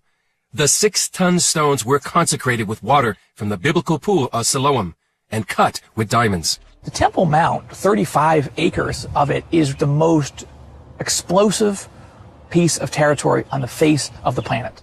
Jewish leaders have already established a training center in Jerusalem, where temple priests are now learning how to offer the required animal blood sacrifices and to conduct the daily temple services. Now, of course, there's limits on exactly what sacrifices we can do because of the state of impurity that we're in. Some sacrifices we can't do without the ashes of the red heifer, but the Passover offering, national sacrifices we can perform in a state of impurity. So what's stopping the Zionist Jews from rebuilding Solomon's temple? What's stopping them is a Muslim shrine called Dome of the Rock, which was built in 691 AD, right over the top of the ruins of Solomon's temple. It is one of the world's holiest Muslim sites. This sacred real estate is, without a doubt, the most dangerous real estate on planet Earth. The Muslim Dome of the Rock is the elephant in the room. The Zionist plan to rebuild Solomon's temple on sacred ground must, by necessity, be a plan that reduces the Muslim Dome of the Rock to rubble. Building Solomon's temple means the Muslim shrine must fall, either by a natural disaster like an earthquake, or a man-made disaster like an exploding bomb. A man-made disaster would surely be the spark that ignites World War III. When a British monarch is crowned, an elaborate ceremony takes place, which resembles the ritual crowning of King Solomon of ancient Israel. King Solomon ruled over ancient Israel and had extensive knowledge of the Kabbalah, which he used to communicate with demons. King Solomon is the single most important figure in the occult teachings of World International Freemasonry.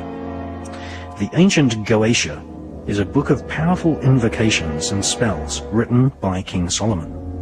These ancient spells and evocations were used to summon spirits who were then psychically tortured and forced to serve King Solomon.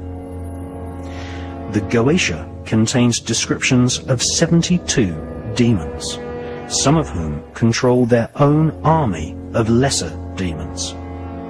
King Solomon evoked and imprisoned these spirits in a bronze vessel sealed using magic symbols.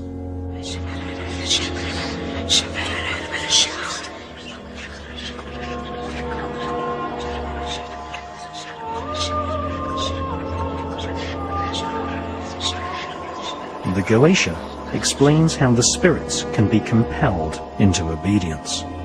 The Goetia describes a demonic royal hierarchy of spirits, many of which are referred to as knights, princes, and kings. King Solomon ruled ancient Israel from the year 970 to 928 BC. Satanists, occultists, and Freemasons worldwide venerate the memory of King Solomon, who owned a magic ring engraved with a symbol called the Seal of Solomon. This gave him power over the invisible monarchy of demons. This Seal of Solomon is better known as the Star of David. It is this symbol which is encoded into the $1 bill. It is also the flag of Israel. Magicians and mediums who consult with spirits have always been employed by the royal elite. In medieval Britain, Dr. John Dee was consulted regularly by Queen Elizabeth I.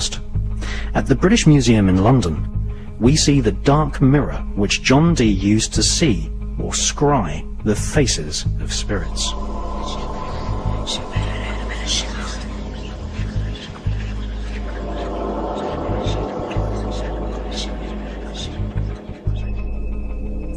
Dee's ability to communicate with spirits led him to be employed as a spy, developing psychic espionage techniques, which we now call remote viewing. John Dee attended Trinity College in Cambridge, which became a place where occultists and the world of spies were intertwined. Aleister Crowley also attended Trinity College. In 1904, he wrote an introduction to an ancient book of spells called the Goetia. Soon after, Aleister Crowley followed the footsteps of John Dee and worked as a spy for Her Majesty's Secret Intelligence Service, MI5. Dr. John Dee was secretly initiated into the secrets of the Kabbalah by Rabbi Lowe in the 1500s. The Kabbalah offers a route map which is called the Tree of Life. Discarnate spirits, some angelic, some evil, occupying each point on the Tree of Life. These spirits can be called forth and invoked to serve the magician. Medieval astrologers and Kabbalists such as John Dee were hired by monarchs to plan their wars, or to experiment with alchemy, trying to transform base metals into gold and thus increase the already spectacular wealth of the monarchy. Once World War III has come and gone, and the Muslim shrine has been destroyed, the new Jewish temple of King Solomon will be built over its ruins in Jerusalem. And a king will sit on the throne chair.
There are three important texts that predict an apocalyptic Third World War, which would give rise to one world empire and one world king.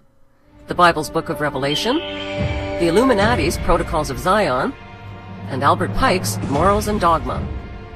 A statue of Albert Pike stands today on a pedestal in Washington, D.C. What did Albert Pike do to deserve a statue in his honor on federal land at the foot of Capitol Hill? Albert Pike was the sovereign pontiff of Universal Freemasonry and a known Satanist who possessed a bracelet which he used to summon Lucifer. After the American Civil War, he was imprisoned for treason, but thanks to Freemason President Andrew Johnson, Pike was pardoned. By 1869, Pike had become the National Chief Judiciary Officer and Grand Dragon of the Knights of the Ku Klux Klan in Arkansas. By 1871, he published the Masonic handbook known as Morals and Dogma. Albert Pike was also the author of a military formula for 3 world wars that would advance the world government agenda to its final stage in the 21st century. World War I, said Pike, must be engineered to overthrow the Tsars of Russia and make Russia a fortress of atheistic communism. World War II must be engineered to destroy Nazism, strengthen political Zionism, and create a sovereign state of Israel in Palestine. World War III must exploit the conflicts between the Zionist state of Israel and the Islamic states so that they mutually destroy each other. Divided and exhausted by war, the masses will receive the light of Lucifer brought finally out into the open. Albert Pike's vision for World War III is now taking shape in the Middle East, where the engineered conflicts between the Zionist state of Israel and the Islamic nations are coming to a head.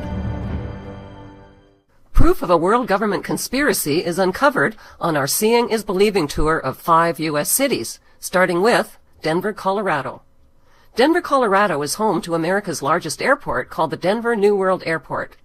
The airport was built by Freemasons in 1995 and features a Freemasonic dedication capstone in the atrium. A time capsule is buried underneath the stone to be opened in the year 2094. The New World Denver Airport has a swastika-shaped runway. There is reportedly a deep underground military base beneath the airport, with miles and miles of secret subterranean tunnels connected to a large network of underground cities. As passengers drive up to the main airport terminal, they are greeted by a sinister-looking 32-foot-high fiberglass blue stallion, with veins popping out of its body and demonic eyes that glow bright red. Not exactly a calming influence for travelers who are already spooked about getting on a plane. The sculpture is believed to symbolize the pale horse of the apocalypse mentioned in the Bible, whose name is Death.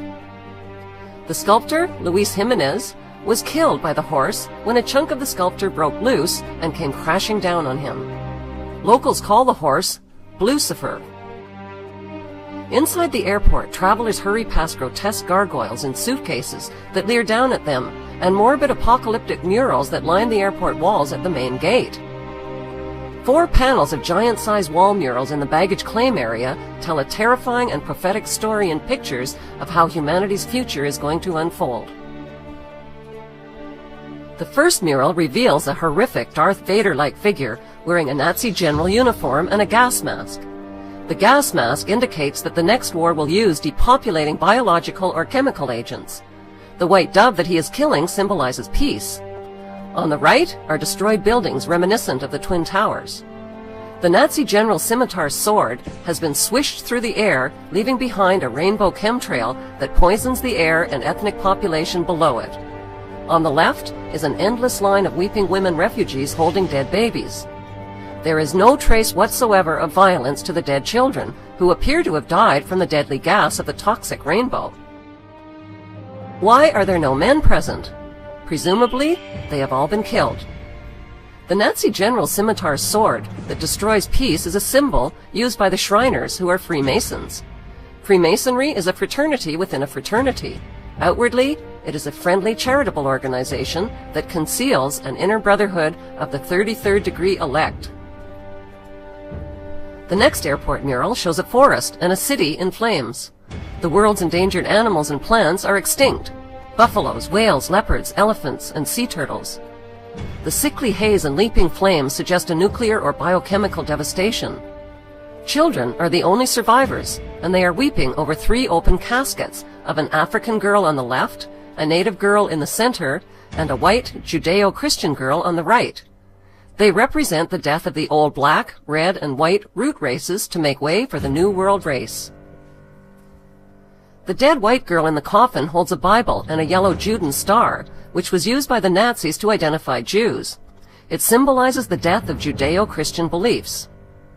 Another child holds a Mayan tablet depicting the end of the Mayan calendar and the end of the world as we know it. In the third mural, the apocalyptic war has ended. Children of all nations are joyfully giving up their nation's sovereignty to the blonde-haired, blue-eyed German boy at the center. They are all turning over their weapons wrapped in their country's national flag to the German boy. The Bavarian jacket leaves no doubt whatsoever that the blonde-haired, blue-eyed boy is German. He symbolizes the Bavarian Illuminati. With an iron fist, the German boy destroys the weapons of war symbolized by the Nazi general's sword. The German boy uses a hammer, which symbolizes the hammer and sickle of communism. In the foreground, the Nazi general is dead, with doves of peace perched on his corpse. The German boy symbolizes a world leader and savior who brings peace through communism to a devastated world. Who is this boy that the world gives up their flags and weapons to? We know he is German, with blonde hair and blue eyes, like Prince William, who posed as a boy for this Papua New Guinea stamp. Prince William's father is the son of Prince Philip and Queen Elizabeth, whose surnames were changed to cover up their German identities. Prince William's mother, Diana, was allegedly the daughter of James Goldsmith, a German Jew. In the fourth mural, the Earth is restored, including the endangered species, the land and water. This future world is populated not by adults, but by parentless children. What happened to the adults? The children are in a dance line that is led by the Scottish boy, who symbolizes Scottish Rite Freemasonry. Also, on the far left, is an African woman carrying a snake banner. The parentless children of the world are celebrating the New World religion as they gather around and touch the light of Lucifer, who appears as a genetically engineered plant. The plant is a floral version of the colorful bird known as the Quetzalcoatl, or feathered serpent. It is symbolically inseparable from the morning star and Lucifer. The main theme of the Denver New World Airport murals is an apocalypse, with massive depopulation, extinction of species, the death of Judeo-Christian beliefs, and the birth of one world government, one world ruler, and one world religion. The next stop on our Seeing is Believing tour is Charlotte, North Carolina, where the headquarters of America's largest bank is located, the Bank of America. Here, we find more eerie, bone-chilling paintings describing the apocalyptic story of humanity's future in pictures. 3 prophetic frescoes are prominently displayed in the Bank of America's main lobby. Like the Denver murals, they tell a symbolic story which is understood by those in the know. In the first mural, the central figure is a blue-eyed, blonde-haired German boy wearing a Nazi overcoat, clicking his heels together and standing at attention on the checkerboard floor that is a classic symbol of Freemasonry. Who is he? He is the same boy found in the Denver Airport mural, but he is older in this continuation mural. Notice the phallic hand gesture in the comparison photo of the young, blonde-haired, blue-eyed Prince William. Similarly, the boy in the mural has a subliminal erect phallus on his Nazi overcoat, symbolizing power. By erasing the boy's right arm, it becomes clear that the flames of the burning bush are shaped like a hand, and the bush itself is shaped like an arm that is positioned at the boy's shoulder. It now becomes obvious that the German boy is making a straight-arm Nazi salute. Prince William's Knight of the Garter crest is a gold lion. The image of the gold lion is subliminally embedded into the blonde hair of the German boy in the mural. Notice the Egyptian pyramid and black sun behind him. The second fresco in the Bank of America's lobby is an apocalyptic concentration camp where resistors are incarcerated. In the background, industrial burning suggests a crematorium. The back and side wall are strung with barbed wire. Hazmat Marines carrying rifles are seen in the crowd with their Nazi gold eagle and flags. Notice the person wearing the white hazard protection gear. The hazard protection gear symbolizes a pandemic, biochemical, or nuclear warfare. This is the same apocalyptic theme found in the Denver mural, in which the Nazi general is wearing a gas mask. Overhead, the elite are hovering and celebrating like gods, circling free and naked in their wealth and power. They are energized by the chaos below, where the world population is trapped in their net. All races and creeds are caught in the net of riots and protests, including a Catholic bishop, a nun, and a handcuffed man. The protest signs are blank, implying they have no voice. The street signs are also blank, implying there is nowhere to go. The last fresco has a mission accomplished theme. It illustrates the post-apocalyptic rebuilding era that creates order out of chaos. The red dragon in human form is etched into the hillside at the top of the fresco. He sleeps peacefully while the miners serve him. These miners are a reminder of the internationally televised Chilean mine disaster and rescue in 2010. 33 miners were rescued in a ceremonial raising of the phoenix. The ritual was an announcement to 33rd degree Masons that Lucifer is rising. The date of the rescue ritual was October 13, 2010, which is 13, 10, 10. 13, 10, 10 adds up to 33. Where did the Chilean president travel to the day after the rescue ritual? Buckingham Palace. He personally delivered a mine rock to the Queen that had been raised from the mine as a symbol of the risen phoenix. His president has met the Queen at London's Buckingham Palace. I've got a gift for you. This is a piece of rock that was brought by a miner. Sebastián Pinera presented the monarch with a souvenir from the San Jose mine, where 33 of his countrymen were trapped for 69 days. Mr. Pinera, who was given 33 bottles of real ale by David Cameron, said the rock was brought up by the second miner to be rescued. The prophetic murals that are featured at America's largest airport and America's largest bank express a New World Order agenda that is hidden in plain sight. The giant images on display for all to see are designed to be understood only by a few. The commission murals share common themes: an apocalypse, a new world order, and a central figure who is a blonde-haired, blue-eyed German boy. The next stop on our Seeing is Believing tour is Elberton, Georgia.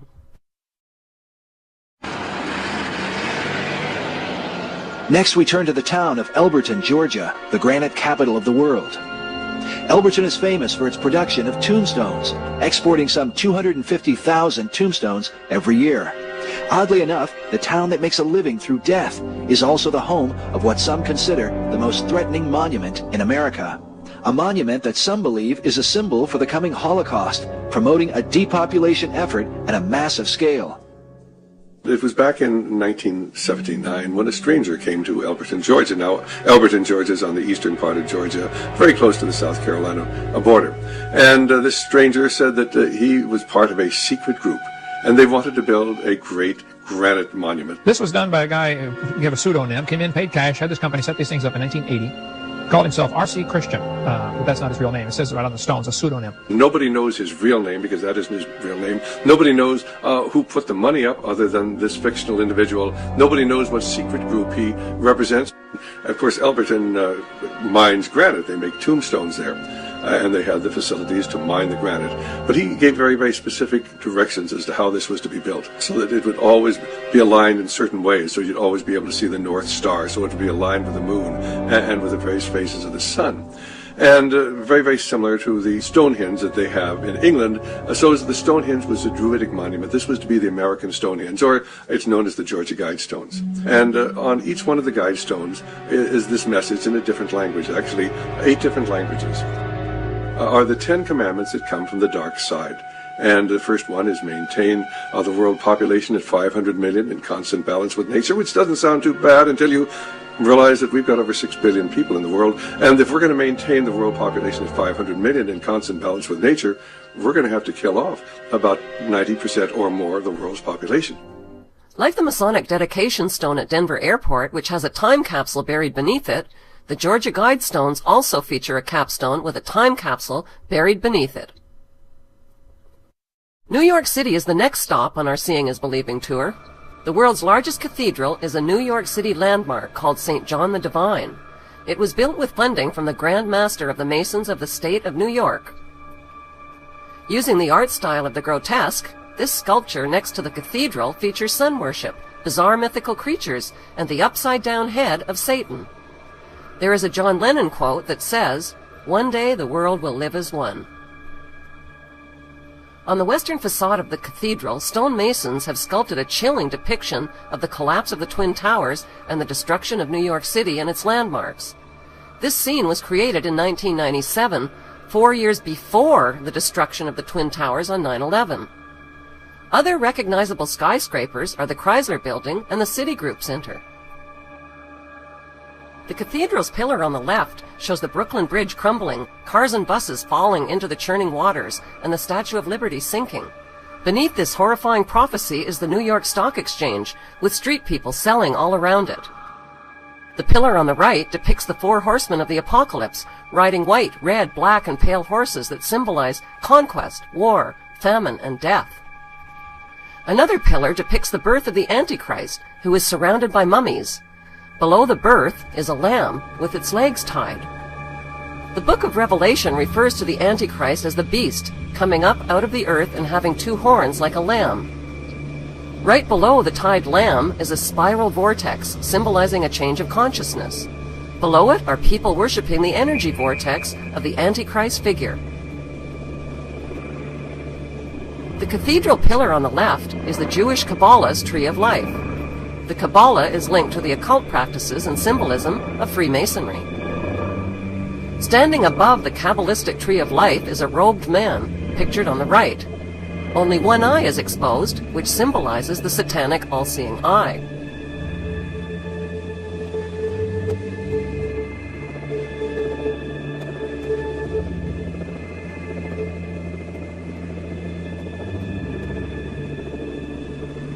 Our second stop in New York City is the United Nations headquarters, which was built in 1945 and financed largely by John D. Rockefeller. Inside UN headquarters is an ominous meditation room. The custodian of the meditation room is Lucis Trust Company. At one time, the Lucis Trust was located at 666 United Nations Plaza and was formerly named Lucifer Publishing Company. The Rockefeller-funded UN meditation room is 33 feet long and 18 feet wide. 18 feet is 6 plus 6 plus 6. The small, dimly lit, windowless room was built in the shape of a pyramid that is laying on its side. At the center of the room is a 4-foot-high, black, casket-shaped stone slab which weighs 6.5 tons and is extremely magnetic and rests on a concrete pillar. The pillar descends beneath the floor into the bedrock and taps into the Earth's hyperdimensional energies to induce a state of altered consciousness.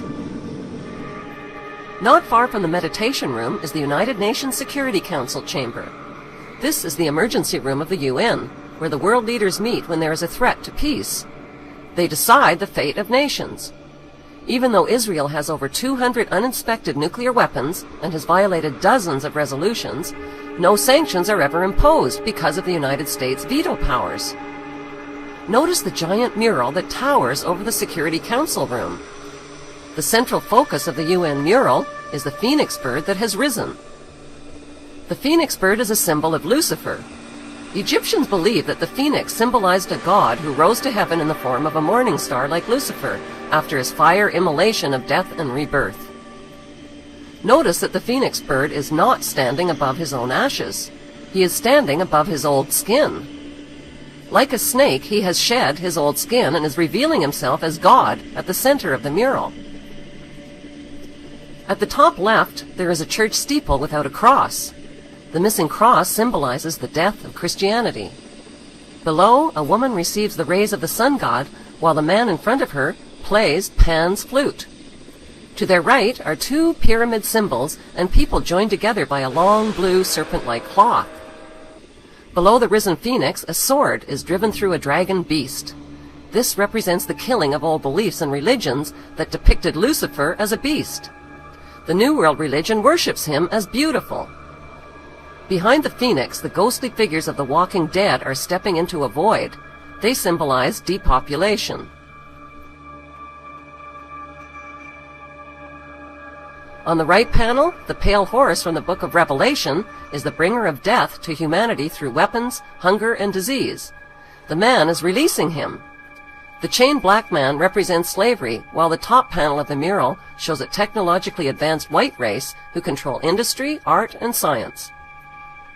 In this post-apocalyptic mural, the military man standing on the tail of the beast represents worldwide military power. He tips his helmet to the elite, who are climbing out from underground cities where they safely hid from the apocalypse. In the main oval panel above the phoenix bird, a woman is holding flowers. She is the bride in a wedding ceremony. Who are these newlyweds that are kneeling submissively beneath the serpent in the overhead tree? Could the newlyweds symbolize William and Kate? The serpent in human form is tempting the little girl Eve, who accepts the apple. On the right side of the top panel, a reptilian green creature with scaly skin is dancing with a naked woman while musicians entertain him. The general message of the UN's Phoenix Rising mural is that humanity is stepping into a new Luciferic reality.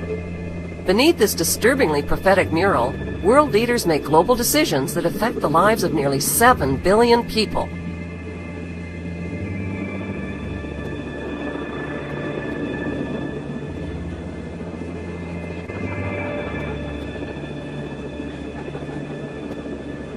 What's hard for most people to grasp is that our elected government leaders are involved in an apocalyptic scheme to enslave the masses under a world government dictatorship. How do these leaders sleep at night? How do they live with themselves? The answer can be found at the last stop on our Seeing is Believing tour, the Bohemian Grove Club in Monte Rio, California. It's an elite retreat for high-ranking politicians, billionaire banksters, businessmen, and Hollywood executives. What's the attraction? 2 weeks of partying, druid worship, and child sacrifice rituals. Members include George Bush Jr. and Sr., Newt Gingrich, Henry Kissinger, Dick Cheney, Alan Greenspan, and the list goes on.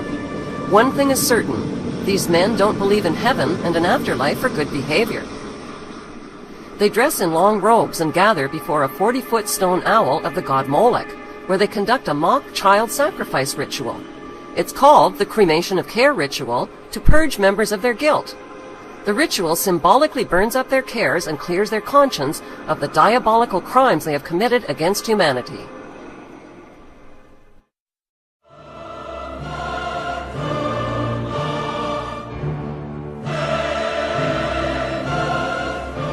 Adolf Hitler has a competitor for the title of the most evil man in human history.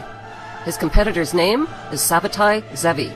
Sabbatai Zevi declared himself to be the Jewish Messiah in the year 1666.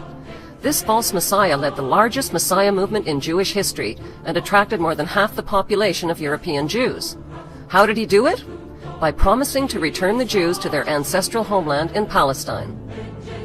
Sabbatai Zevi made everything that was holy unholy. He rejected the rules of the Jewish holy books and every standard of Jewish decency. There would be no more guilt or sin or right or wrong. No more sexual taboos, no more 10 commandments. No more fasting. Instead, there would be feasting. Sabbatai Zevi's immoral leadership finally fell from grace when the Sultan of Turkey threatened him with torture unless he converted to Islam. Sabbatai converted to Islam, but he brought his infectious evil theology with him. 1 century later, Jacob Frank proclaimed himself to be the reincarnation of Sabbatai Zevi and the living Messiah for all Jews. Not even Sabbatai Zevi was as evil as Jacob Frank and his disciples. Jacob Frank rejected traditional Judaism. He reversed the truth and told his followers, since we can't all be saints, let's all be sinners. The best way to imitate God, said Frank, is to cross every boundary, transgress every taboo, and mix, as God did, the sacred with the profane. Orgies, incest, rape, and sexual intercourse with children, including sodomy on young boys, were no longer sinful. In 1773, Jacob Frank traveled to Frankfurt, Germany, the birthplace of the Illuminati. That's where he formed an unholy alliance with Adam Weishaupt and Mayor Amschel Rothschild's banking dynasty. The ambition of the Rothschild dynasty was to win control of the world's gold, central banks, and wealth. The Rothschilds sent John Jacob Astor, Jacob Schiff, and Paul Warburg to America, where they influenced the privatization of the Federal Reserve banking system and the dismantling of the American Constitution. The goal of Weishaupt and the Jesuits was to take control of the Vatican and its hierarchy of Catholic clergy. Weishaupt formed the Order of the Illuminati and infiltrated the Freemasonic lodges with his doctrine until every Masonic lodge in every nation accepted it.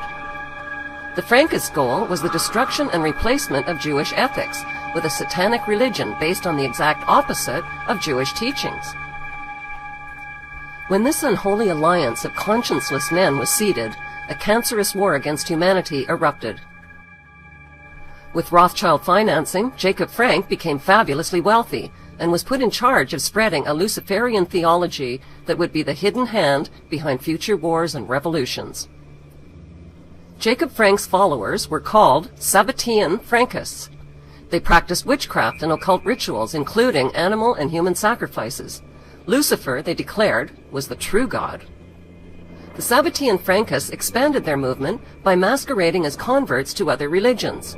They converted to Catholicism and to Islam, where they embedded themselves and spread their Luciferian infection as closeted crypto-Jews. The Frankists traded their wives and daughters with members and with powerful non-members who they needed to seduce into their cult.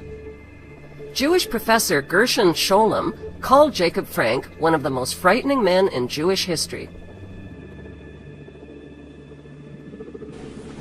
By 1776, Orthodox Jewish rabbis and leaders rejected Jacob Frank and the pagan invasion of evil that took hold in 18th century Europe. They declared Jacob Frank and his Luciferian followers to be heretics and denounced Kabbalism as a rejection of the Jewish faith. When Jacob Frank died in 1791, his daughter Eva Frank and his sons Joseph Frank and Rochus Frank led the Frankist court in Offenbach, Germany. Jacob Frank's son Rochus Frank reversed his name and was known in Europe as Frank Roche. Some genealogists believe that the surname Roche in Princess Diana's family tree originates with Jacob Frank's son, Frank Roche. Jewish author and historian Dr. Henry Makow has thoroughly researched the Sabbatean Frankist movement. The Sabbatean Frankists were out and out Satanists. They believe that they have to defy any kind of natural morality, defy any kind of natural law, defy God, and they actually indulge in every kind of depravity as a form of worship, because they worship Satan.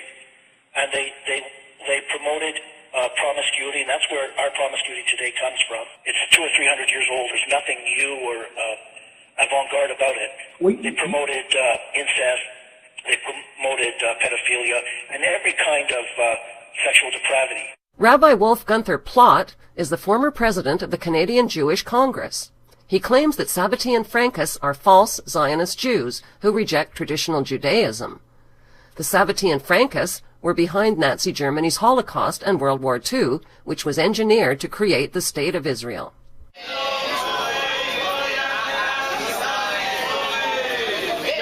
Today, hundreds of thousands of Jews in Israel are anti-Zionist Jews who have been protesting on Rothschild Boulevard in upscale Tel Aviv.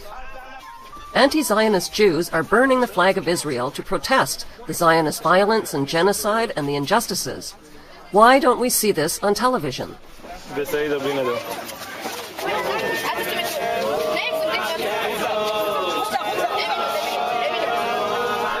The authentic Jews condemn the illegal Jewish settlements and the forced creation of the State of Israel. My late father was in Auschwitz concentration camp. My late mother was in Majdanek concentration camp. Every single member of my family on both sides was exterminated. Both of my parents were in the Warsaw Ghetto Uprising. And it's precisely and exactly because of the lessons my parents taught me and my two siblings that I will not be silent when Israel commits its crimes against the Palestinians. And I consider nothing more despicable than to use their suffering and their martyrdom to try to justify the torture, the brutalization, the demolition of homes that Israel daily commits against the Palestinians. So I refuse any longer to be intimidated or browbeaten by the tears. If you had any heart in you, you would be crying for the Palestinians, not for what's inside. This is a drawing by a Palestinian child who has experienced the Palestinian Holocaust that is taking place in Israel right now. It's not a religious conflict. That's a Zionist ploy of accusing everybody of being anti-Semitic. You want peace? You want to have a conference here of peace? Step back and look and read the facts. Not the facts that have been misconstrued by the Zionist propaganda. The facts that are realities. Tell me what man the Jews did not live in harmony with the Muslims. In Iran, we have over 25,000 Jews there, thank God. Why? Because this is not a religious conflict. It's purely because of a political movement, a relatively new movement, which is antithetical, contradictory to the Jewish religion of thousands of years. Judaism is spirituality, a religion of compassion to emulate God. Zionism has been created 100 years ago by atheists, people who have abhorred religion, who wanted to transform Judaism from religion to nationality, to a purely materialistic base, godless in its essence. That is not Judaism, and they have no right to use the name of Israel. They've usurped our name, they've stolen our symbols, and they've stolen our identity. And they are causing death and destruction, year in and year out. For over 50 years, death and bloodshed has not stopped because of a pure ideological belief called Zionism. They sacrifice on their idol bodies, human beings, hearts, souls. They rent, they've destructed houses,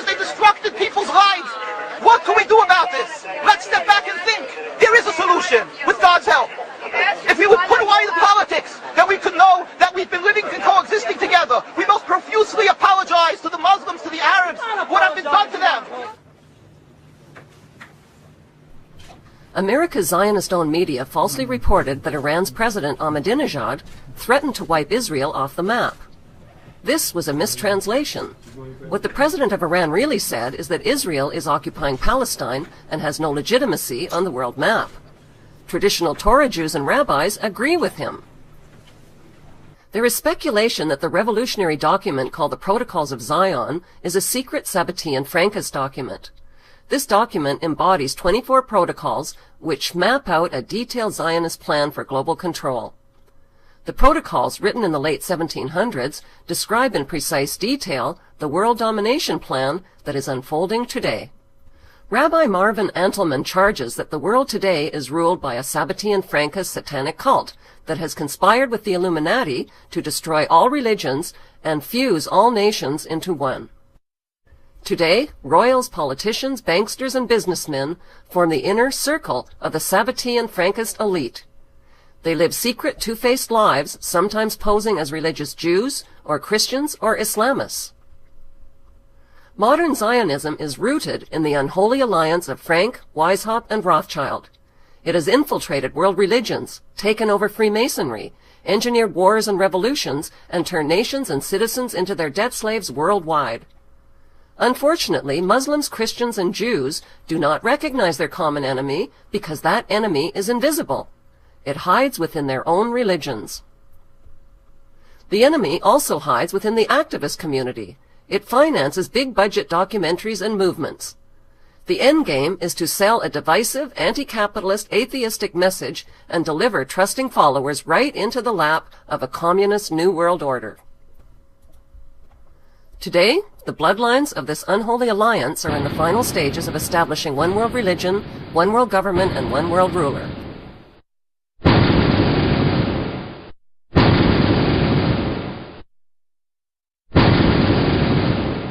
The Windsor royals are at the controls of this web of deceit. It is a known fact that Adam Weishaupt, the founder of the Illuminati, took refuge and got assistance from the German Saxe-Coburg-Gotha royal family. The Saxe-Coburg-Gothas changed their German name to Windsor. The Windsor's public image is a facade to hide the cesspool from which they operate behind the scenes. Their power and control cascades out of Buckingham Palace to the elite bloodlines who run world affairs.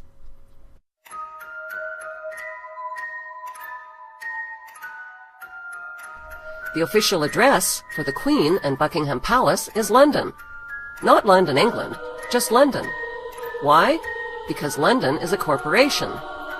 Like Vatican City, which is not part of Rome or Italy, the inner city of London is not part of London, or of England, or of the United Kingdom, or of any nation.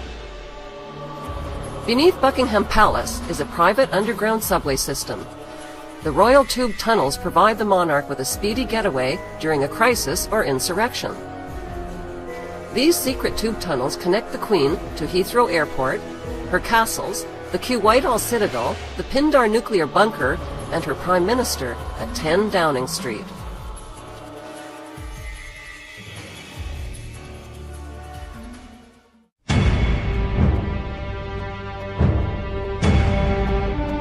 "2,000 years ago, the Book of Revelation predicted that Satan would one day rise up from his ungodly abyss and take possession of an earthly prince.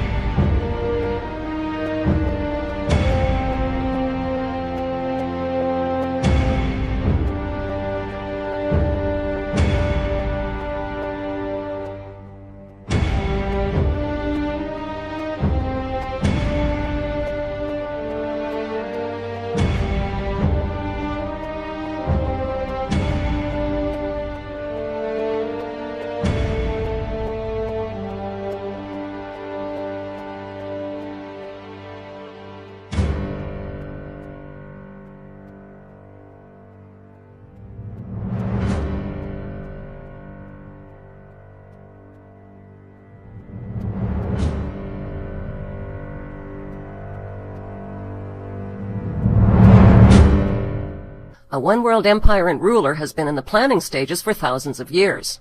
The Egyptians intentionally left the Great Pyramid of Giza unfinished until such time as their sun god achieves absolute power over the earth realm. The Great Pyramid is waiting to be crowned with a capstone. Every U.S. dollar bill displays the unfinished Egyptian pyramid. The capstone is unattached and floating above it and symbolizes the all-seeing eye of Lucifer. Once the capstone is finally attached to the Great Pyramid, it will symbolize the crowning of the New World Order and the completion of Luciferic ascension.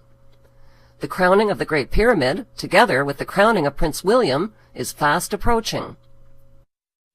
2012 is the year of the dragon and the year of the Summer Olympic Games in London. In Roman numerals, it is the XXX Olympiad, or 30th Olympiad. 2012 marks Prince William's 30th birthday, which is also XXX in Roman numerals.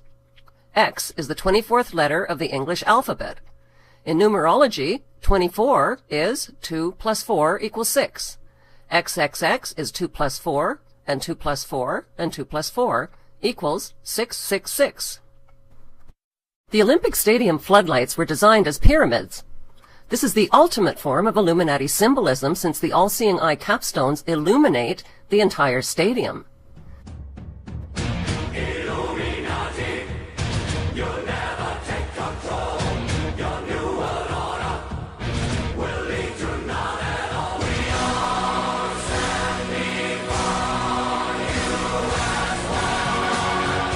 Heaven is for everyone to free the world.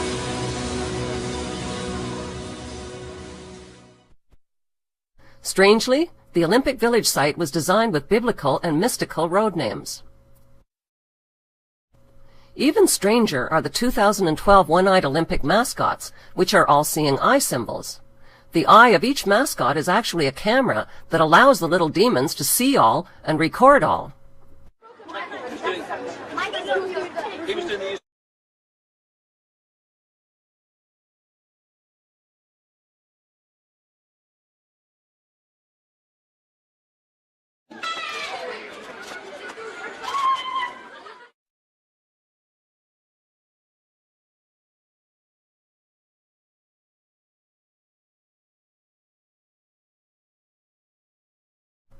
Look closely at the logos of the Olympic corporate sponsors. Sun pyramids, pentagrams, all-seeing eyes. These corporate Luciferic logos are everywhere, and they are not harmless. Symbols vibrate and project the energy of what they symbolize. Open your mind. Open your mind. Open your mind. Open your mind. Open your mind.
If you want to know the identity of the men who rule the world from the shadows, all you have to do is unscramble the puzzle pieces of the 2012 Olympic Games logo. Yes, many have commented that it looks like a distorted swastika. But if you unscramble the 5 puzzle pieces, you will probably make the intended mistake of thinking the logo is the numbers 2012, which is what you're supposed to think. But look again. The unscrambled logo spells the word Zion, and to make no mistake about it, the Zionist designer dotted the I.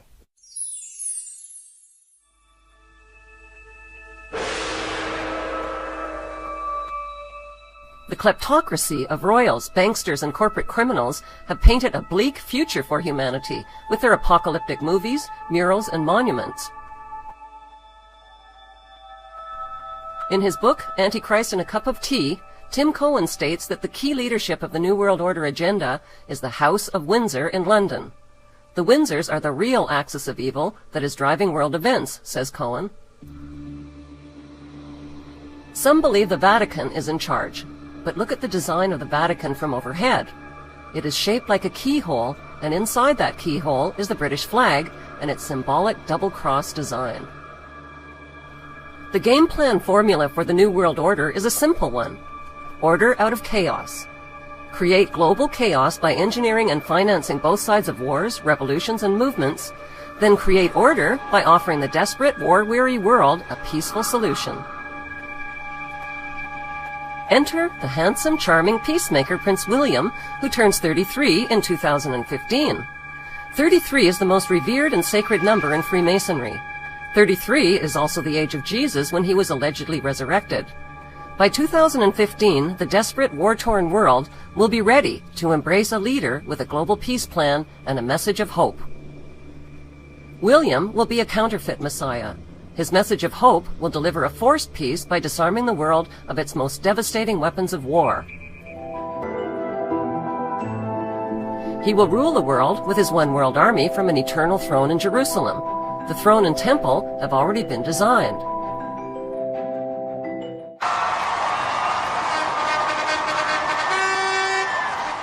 Just like the symbols that are hidden in corporate logos, the 1% that rule the 1% that rule the 99% hide in plain sight. They hide by reigning instead of ruling, and they hide behind the walls of one of the world's biggest tourist attractions. Over the centuries, we have fought and died by the millions to enrich these royal lowlifes. We have worshipped them, labored for them, paid taxes to them, carried their flags, sung their anthems, and we have even wiped their butts for them. If we want to save our planet, we need to get up off our knees right now while there is still a window of opportunity.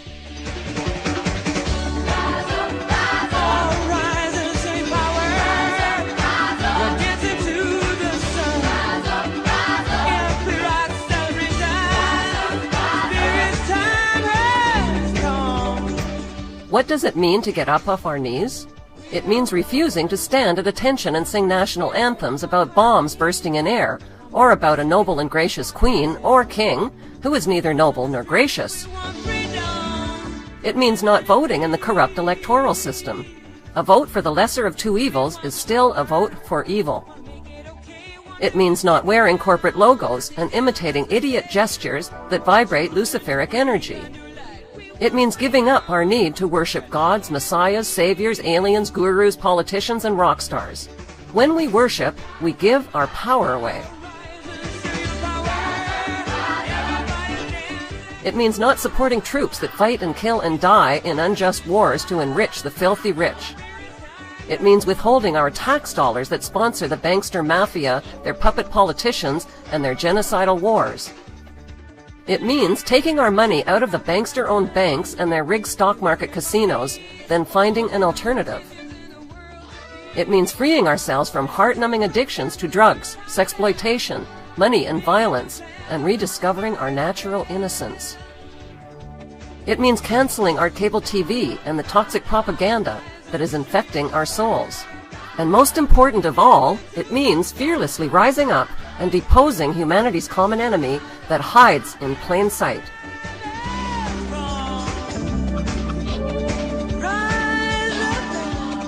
The British Empire will last for...